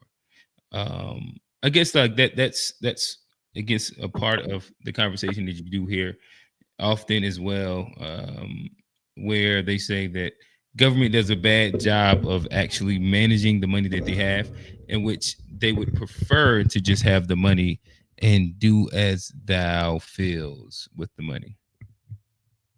Yeah, that's wishful thinking, but at the same time, I would like to ask Jimmy, like, what is he talking about specifically when he means like, you know what, I don't want, the government is very inefficient when it comes to this particular thing. I rather it be up to me. It depends what it is, because yes, like I was saying before, when it comes to the Pentagon, there's over $200 million missing that they can't account for. Like, what the hell? That an example of that I could think of off my head that you hear them talk right now is the Social Security, where, hey, I don't need big government taking money out my check to give it to me later. I can keep that money and I will invest it wisely for myself. I hear that as an argument sometimes. Yeah, and I kind of understand that argument, but again, you have to do the history on why Social Security is needed. So after FDR did the brand new deal, and you had all these fallouts and economic fallouts, you had people that couldn't really afford a nest egg or a savings, right? So, you know, like you have people of the Republican Party that's like, oh, we don't need that. You're taking that out of my check. Yeah, but it's a safety net. So if you're saying this Bitcoin's about to hit and you just dump all your money in that Bitcoin or any stocks or investment that goes belly up, that is your safety net. You're getting that money back. So when Elon Musk saying it's a Ponzi scheme and bullshit like that, it's money that you're going to get. And it's not like they're taking out huge lump sums of money. Like I was working since I've been like 15 or whatever. So I'm build myself up a pretty good nest egg. So I understand why people would say that, but they're always thinking that, you know, everything in life is going to go according to plan. But Social Security is there just in case shit goes left. Right. Or when things go left, because I don't know a famous or non-famous person, rich or not, that hasn't had life's roller coaster happen. Jimmy says all for police protection, fire departments, etc. But people asking for free college or free programs just means the American people are going to get taxed at a higher rate. Like I don't know if that's true. Like if you're a true American first person, you would say that we would take some of that money that we're already getting taxed that's being allocated for specific foreign policies that aren't necessarily beneficial for me. Like I'm not a zero-sum guy where it's like we don't need any foreign policy. I do think that there's beneficiality to some foreign policy, right? And having allies and good favor in specific countries does benefit America, especially in spaces where our the countries that we aren't on the same page with are competing against us at as well. But yeah, let me see what was your point. I'm to be honest, like I lean more democratic socialist or social democrat, whichever one of them terms means that you believe inside capitalism, but there is a need for a social safety net. I always get those two terms confused at times. But no, you got it. You on point. I pretty much agree with you. Me and you was pretty much on the same spectrum. Yeah, but yeah, like that's what I would say to kind of rebut. I don't know if there's like necessarily a rebut to respond to what you're saying there, Jimmy. I just think that we could allocate funds better that we already have allocated. It's not like we don't have trillions of dollars within the budget already, in which there's billions of dollars that goes who knows where during every single audit. So hopefully, Jimmy, you understand that doesn't make me a socialist at all. I'm gonna ask Jimmy what is a socialist, because and the thing about it, like it is like I'm fully transparent. I don't have this big college degree or anything like that. My wife has a master's. And during her whole course, I will go sit in on her classes, you know, and one of the classes she had, you know, was talking about, you know, how the government works. And there's this misnomer that you could have a democratic democracy and capitalism and socialism is not there. It's either this or that. You have to understand in this particular in all societies, even if you go to Europe or whatever, capitalism and socialism works together. It's a every balance. first world country pretty much has tenets of socialism built into Exactly. Exactly. Like if you want to go to Europe, if you want to go to like I said, like the Nordic countries, maternity leave is a basis. Like maternity leave in general, if you believe in any version of it, that is a social program. That like if you believe in Medicare and Medicaid inside any version, that is a social program. Like you would have to be a strict capitalist. No, and I get what you're saying, like, but there, yes, I'm like what I believe in, and that's where labels kind of get misconstrued at. Jimmy, you said you were a social democrat or something. Sorry, did I get that wrong? No. What I'm saying is that like I believe in a social safety net. America already has a social safety net. I also believe in free market and capitalism.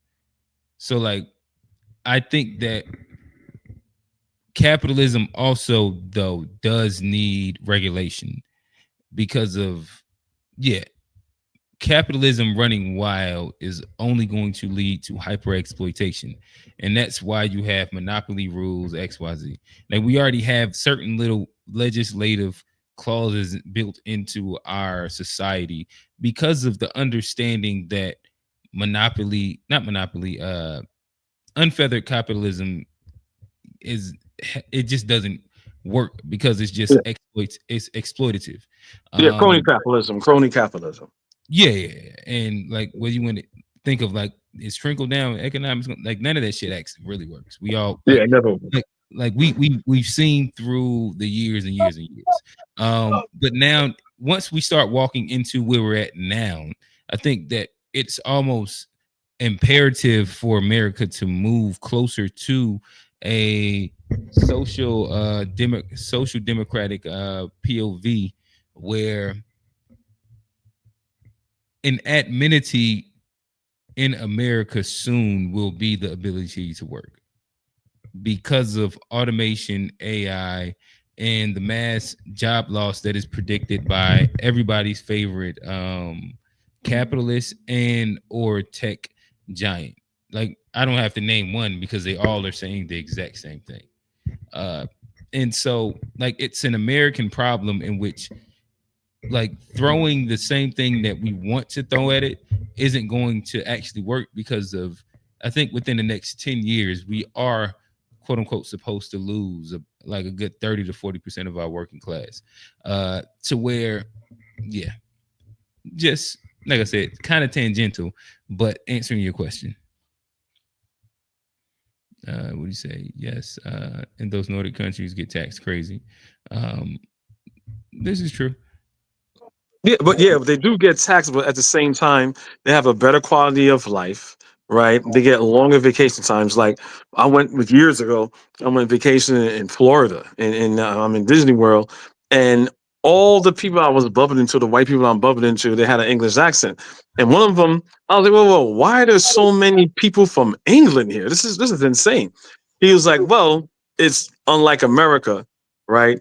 It's mandatory for us to take vacation. So that's the same thing in America.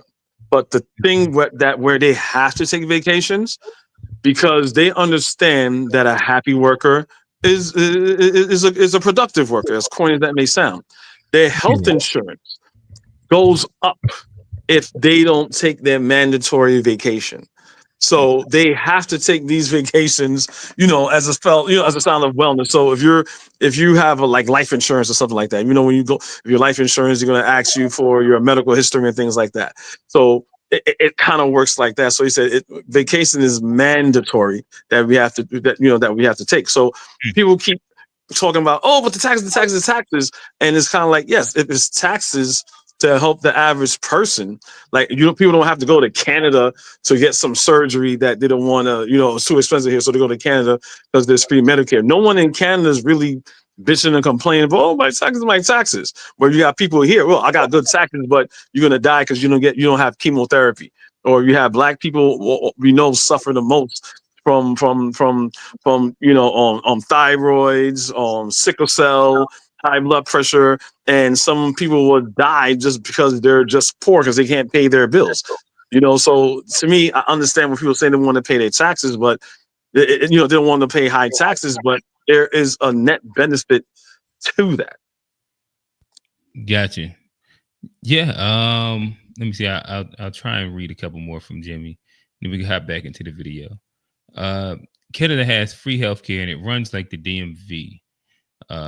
Canadians complained about it big time. Nordic countries also have a lower population than the USA, way easier to implement. And many Canadians go to the USA for healthcare because their system's broken. I think, if I'm not mistaken, the Canadian thing is that because it's like, and there's also a space where you can pay as well. The free healthcare spots, they do get filled up really, really quickly. And so, like, for an appointment, you gotta book quick because you might mess around and be like 5-6 months in advance. I mean, out of it might end up being like 5 to 6 months out. But you can still pay for healthcare in Canada to make sure that you're treated when it's needed, or you can get the appointment that you want with the doctor that you want as well. Like it is its own system. I remember hearing some Canadians kind of talk and debate it a little bit, but Jimmy, appreciate it. You active in the chat, my brother. Yeah, you ain't gotta worry about it. And I'll read this last one, then we'll get back to it. I guess bottom line, I'm down for government run social programs as long as they're efficient and work properly. In the US, they haven't proven that. I can understand and agree with that. Like, just the general idea that what we're advocating for a system that hasn't been proven to actually exist yet in America, because like, America's just not the most efficient country. Shout out to Doge. That's a joke. A sandwich? Yeah. Yes, which is the title of my book. Yes, feed your men and everything. Feed the people that you love, because family isn't defined just by your partner or your kids. Family is community, and you should care about your community. And understanding that, I just don't think you really care about the community that much when you're pushing this rhetoric of devaluing women so much to stay in the kitchen, stay within the homes. And also saying that they're wasting money on college when education is very important. There's a lot of female scientists. Pause. There's You've been so much voted that I out. wanna say. Sorry. You've been voted out.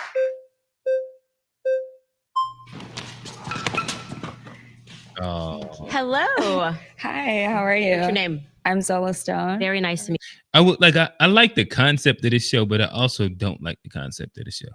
Where how you mean? I kind of wish that I could hear like a snippet of everybody's opinion. Okay.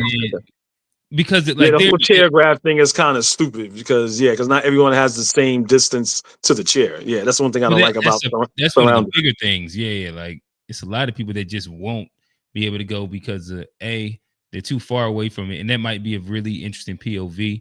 And then B, I don't want to run over people to get to this chair. It's pretty much adult musical chairs, pretty much. Yeah. And I've seen like some of the other ones. I think Jordan Peterson was on here, maybe Ben Shapiro. I'm trying to think of somebody else, maybe Destiny. Charlie Kirk. Like that. Yeah, Charlie Kirk was on here. And especially when you get like the male-based ones, like the guy, like they be about running through each other. I done seen some crash outs for the chairs. Yeah. I'm sure they have to have them sign a waiver or something like that. No, that too. And sometimes I do see where if you pay attention to everyone around, sometimes they'll let the people at the back will go. Or they'll be cordial and say, all right, man, now you got it, you go. Yeah. All right, let me push play. So you're very She looks like an interesting POV. She looked like one of them the woke people. She got the tattoos. Your pretty eyes. Let's Thank see. you. So you keep talking about Fake. OnlyFans and Kim Kardashian and She's well, I do shiny. OnlyFans Yes. and I'm a stripper as well. She well, see, there it goes. No wonder she's shiny. There it goes. All right. I was about to say, like, yeah, nah, it makes sense that she's a stripper. Yeah. Yeah. She got that first day of school Vaseline rub down on her. Yep. Yeah.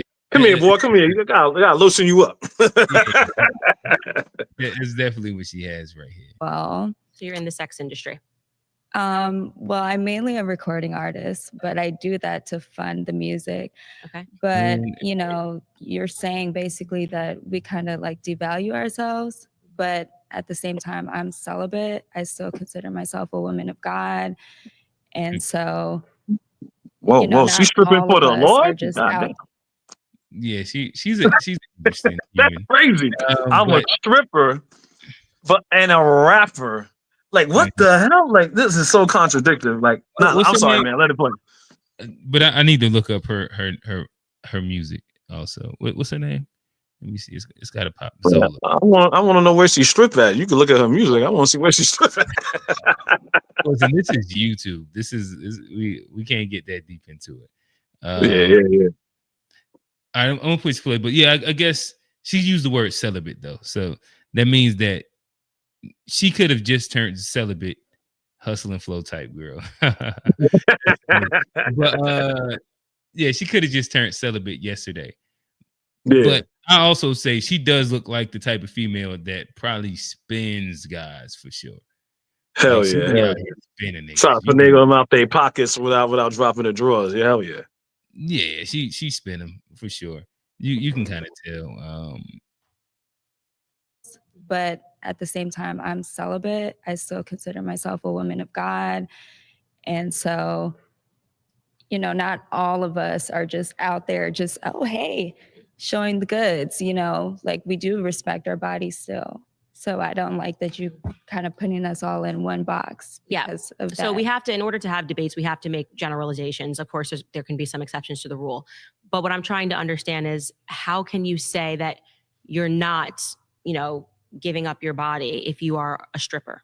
Well, because I said I'm celibate. I still want to get married. I still want to have kids. And for some of us, it's hard for us to have kids.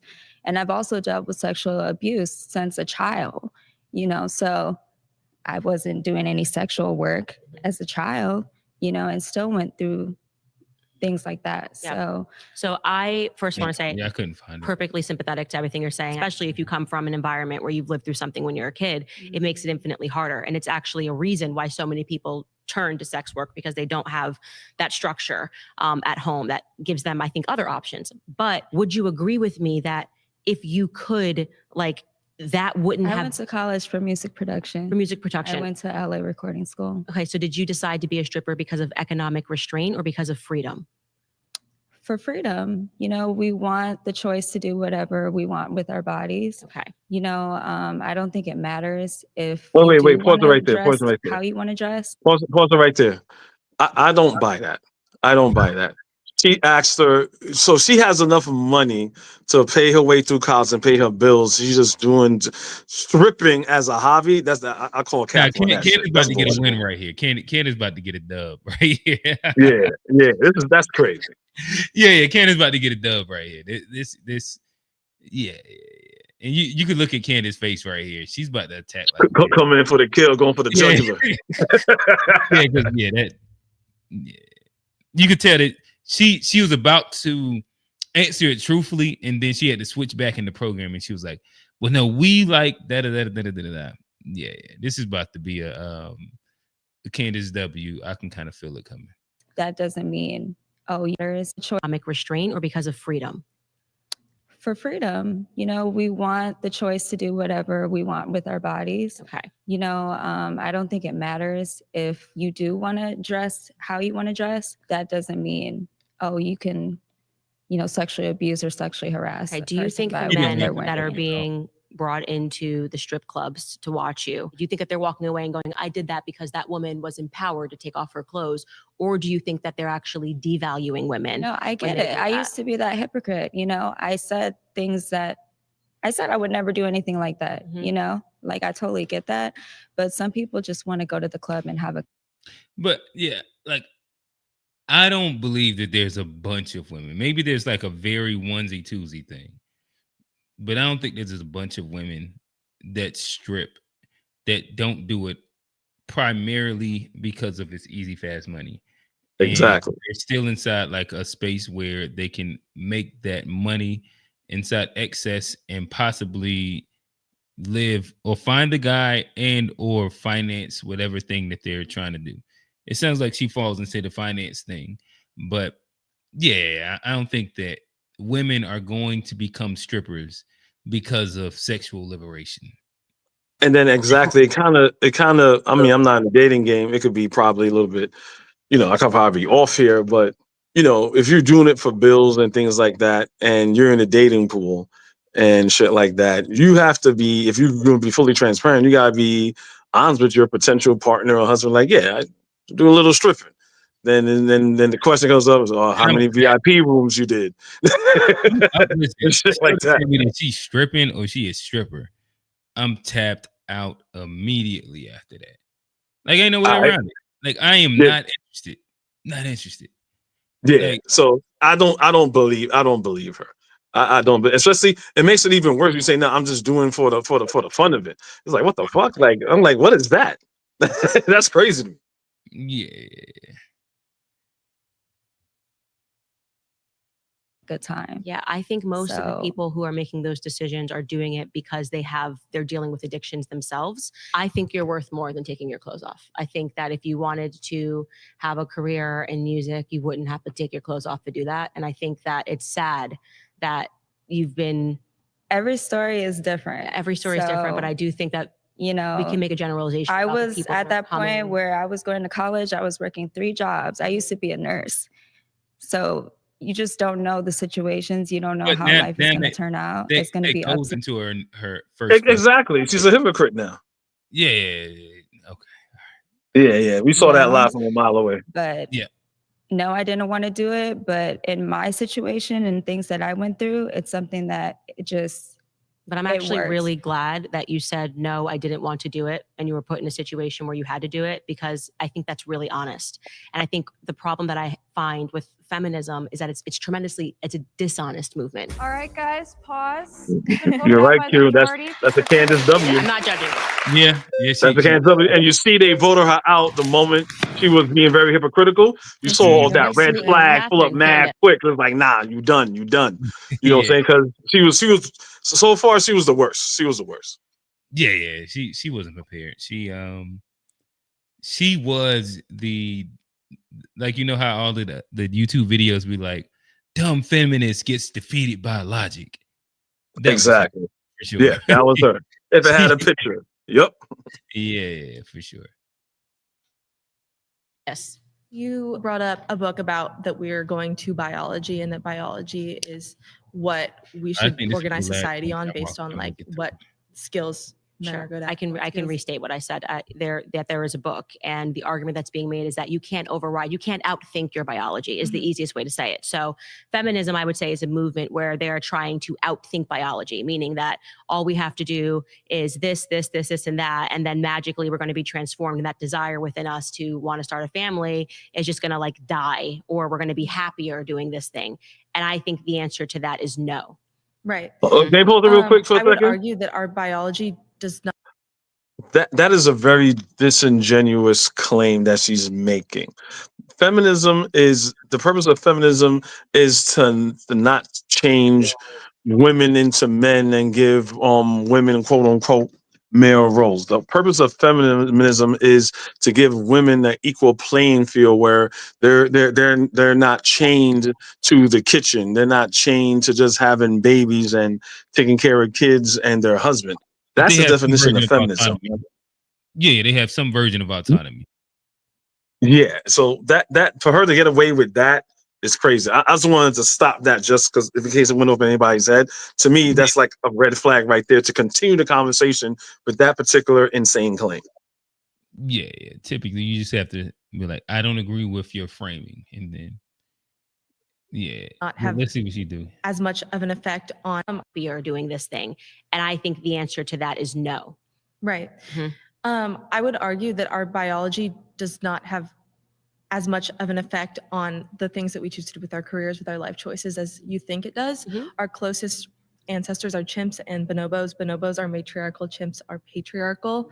So, and our previous societies have run egalitarian for millennia. It's not been this inherent desire for men to rule a certain way and women to rule another way.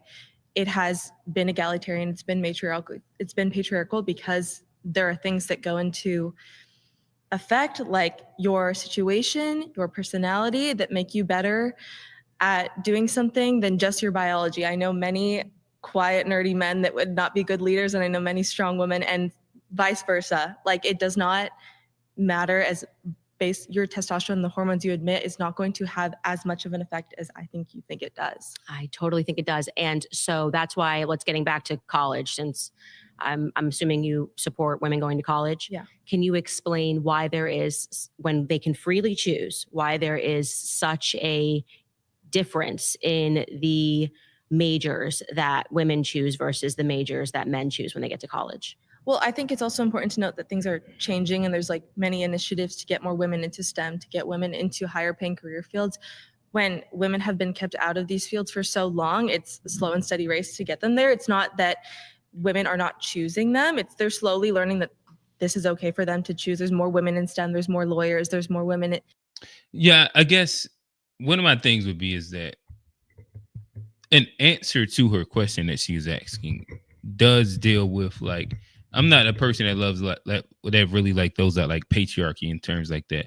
But the answer to her question is because, like, the same thing can be seen inside like Black communities as well.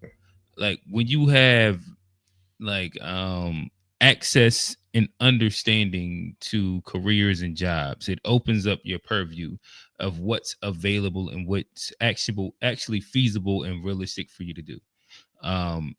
Where like a lot of like the outlier Black kids might think that, hey, I can be an engineer, doctor, lawyer, XYZ, right?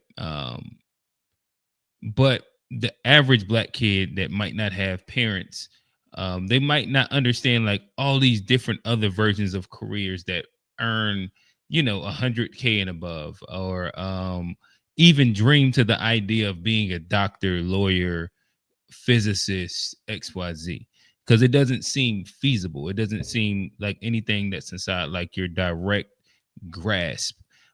Same thing would be said for like women and the need for initiatives to be pushed. It's not that like they just only have a affinity to wanting to be like nurses and work in childcare.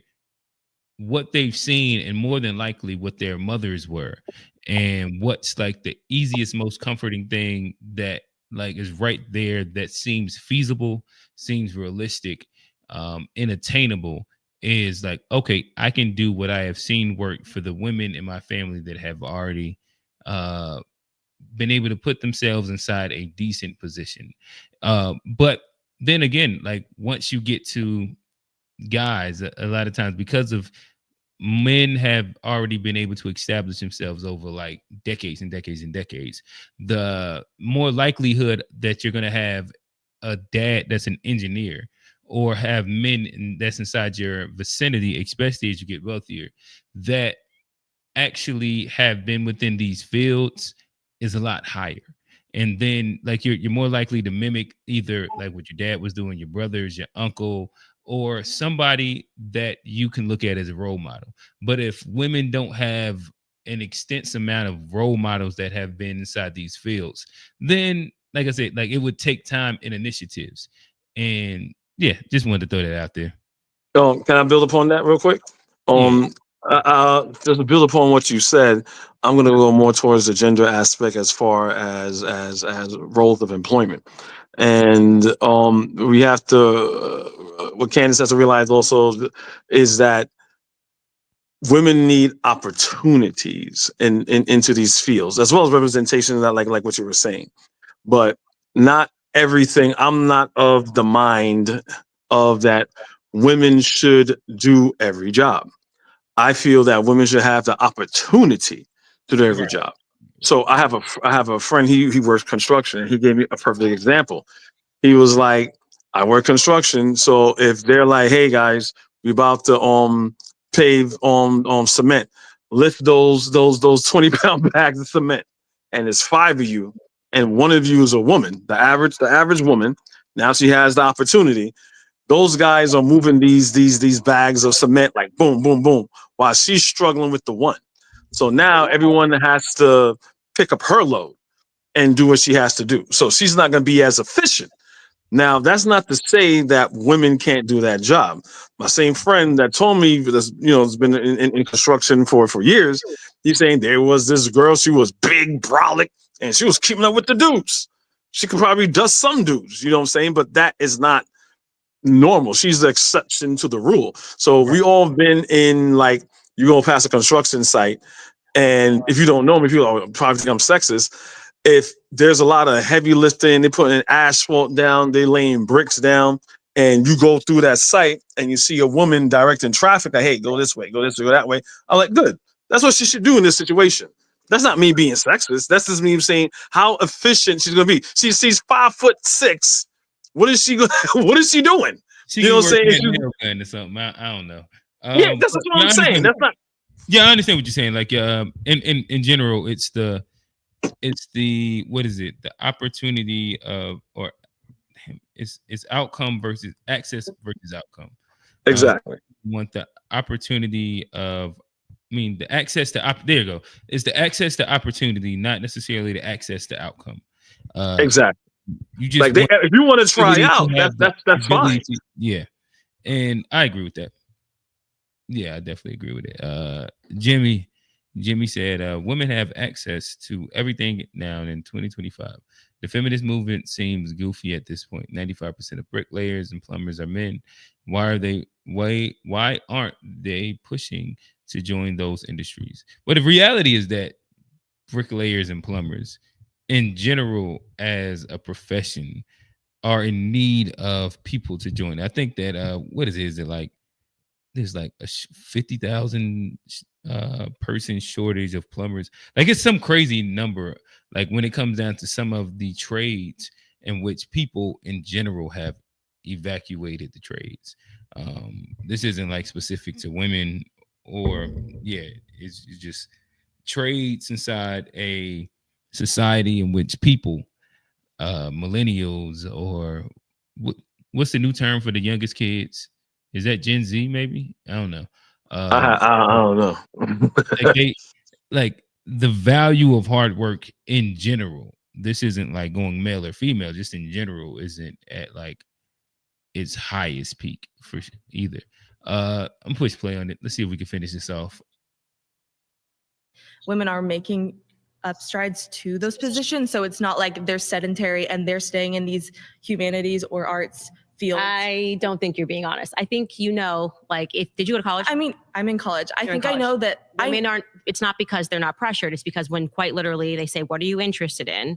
Women flock to certain things. They just do. We do. We as a whole do. It tends to be, and this is because we are biologically wired. And even when a child is born, when a woman, like a female a child versus a male child, the girls start speaking faster and they speak more words. Just a fact, right? For the rest of their lives. Like, my daughter started speaking, and this is not anecdotal, but I'm giving you an anecdotal example of something that is a real fact. So there's just a biological proclivity there that women like communication. And you see that followed all the way, as an example, into college. Women are drawn toward these careers that are compassionate, emotional, and communicative, which is why you'll see women flooding journalism. That's why even when you see women that are finding success, they are typically in careers that are communicative and compassionate. Women that will say, I want to do psychology, I want to do children's psychology. And so even at the same time that women are saying that they're running away from their biology, so to speak, they are still exhibiting that they very much believe in these determined biological characteristics that I think are something that's just never going to go away. Right, but I would also bring up that the way that young girls are given dolls, young boys are put in sports. These things that kids learn at a very early age are very impactful in what children like and pursue in the future. It's not simply that I don't think there's a biological gene that women like fashion and men don't. That's why we do see men in fashion. That's why there's actually at the top of all these fashion houses, a lot of men are in successful positions in fashion. The way in which you teach a children to explore creativity and to play in what we put women in pink rooms and little girls in pink rooms and boys in blue rooms, that has an effect. So, and I'll tell you why I disagree. And I know because I had my children back to back that there's a blur here. So I never had to separate them and say, you play with this, you play with that. They were growing up with their toys. I mean, 1 year apart, my daughter and my son, they just are interested in different things. And this is one of the, I think, lies of feminism. And when you actually have children, there may be some exceptional child, but I am telling you, my boy's first word was car. He is obsessed with trucks. He's obsessed with cars. I did not do that. I don't like having to answer his questions about cars. I don't like having to answer his questions about trucks because my biological proclivities are not designed. I'm just not feeling passionate about engineering and wanting to know how Can you pause that? Can you pause that? Yeah. But why is she correlating intelligence with biological acclivities? There are women that are mechanics. There are women that could change tires. Like, she keeps using this biological argument, and she's not a biologist. You know, it's very irritating. She keeps going there. Yeah, I disagree with her take in general. Well, there's certain things that I agree. There's certain things that I disagree. But like that whole take of like even when she was just that with her son, she said his first word was car. But I also imagine, like, right now I got she'll be 2 in October, a daughter, and there's like the things that you put, like whether they're like listening to, playing to on TV, like the different little channels that they might watch that has different things. There's sometimes she's going to watch some of the things that are more geared towards girls, right? They might have like more princessy or like unicorn horsey things and things like that, right? Which is going to impact certain things that she likes. But she's also going to see, like, she's going to be around her mom a lot. And like, for example, like she does, like, this would be a perfect example, actually. Like the diversity of how like a kid can be impacted by environment.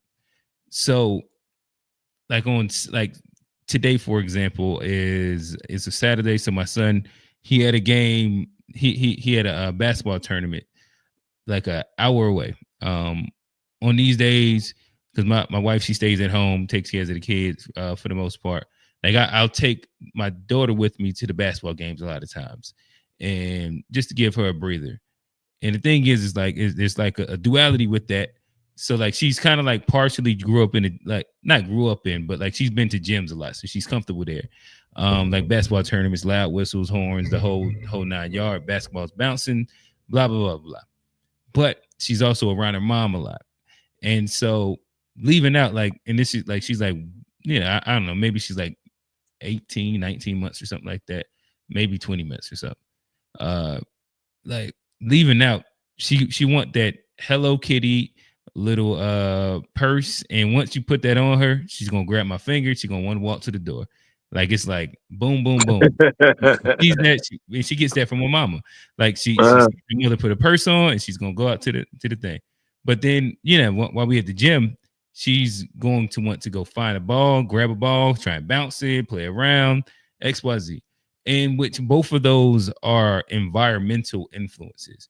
Like she doesn't, she didn't like innately just know to put on the purse and exactly. And it's learned behavior. Right. That comes from like environment. That's socialization.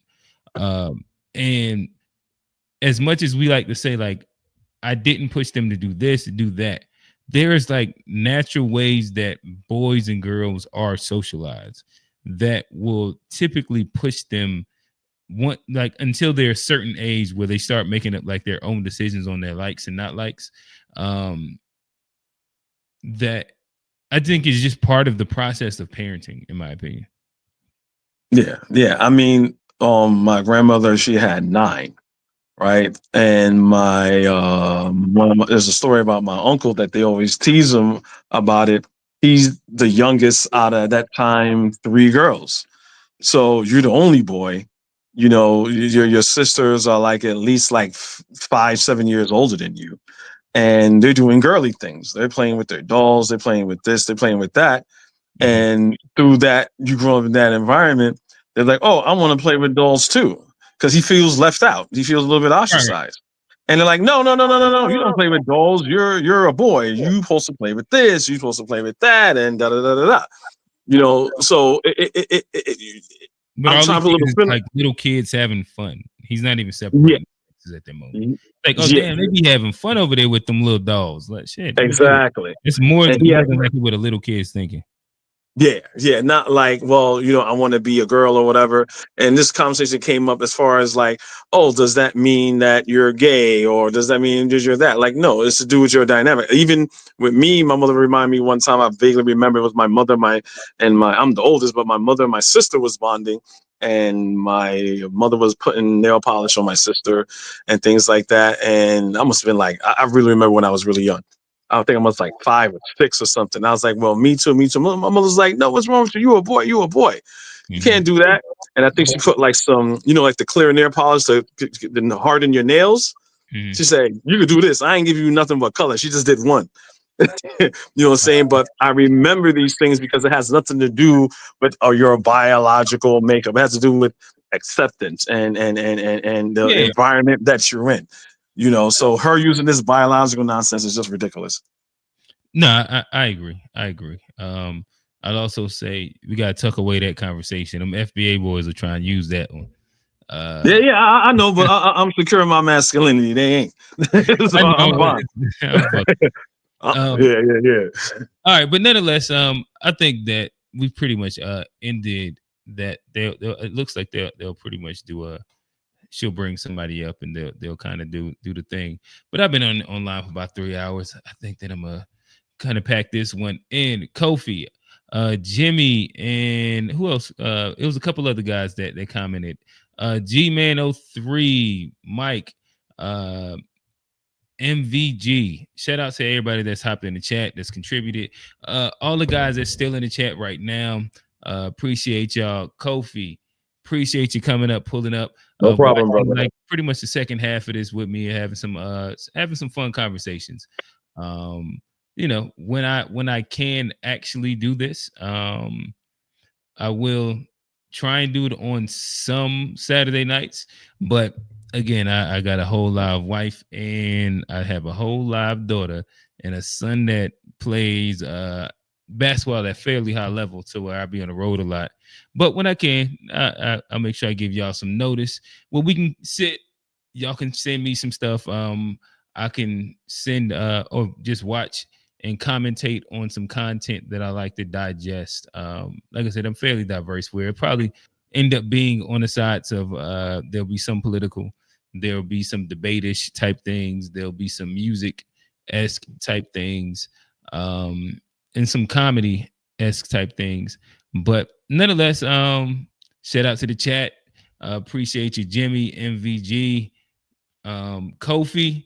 And with that said, I'm out. Peace. You out. Peace, brother.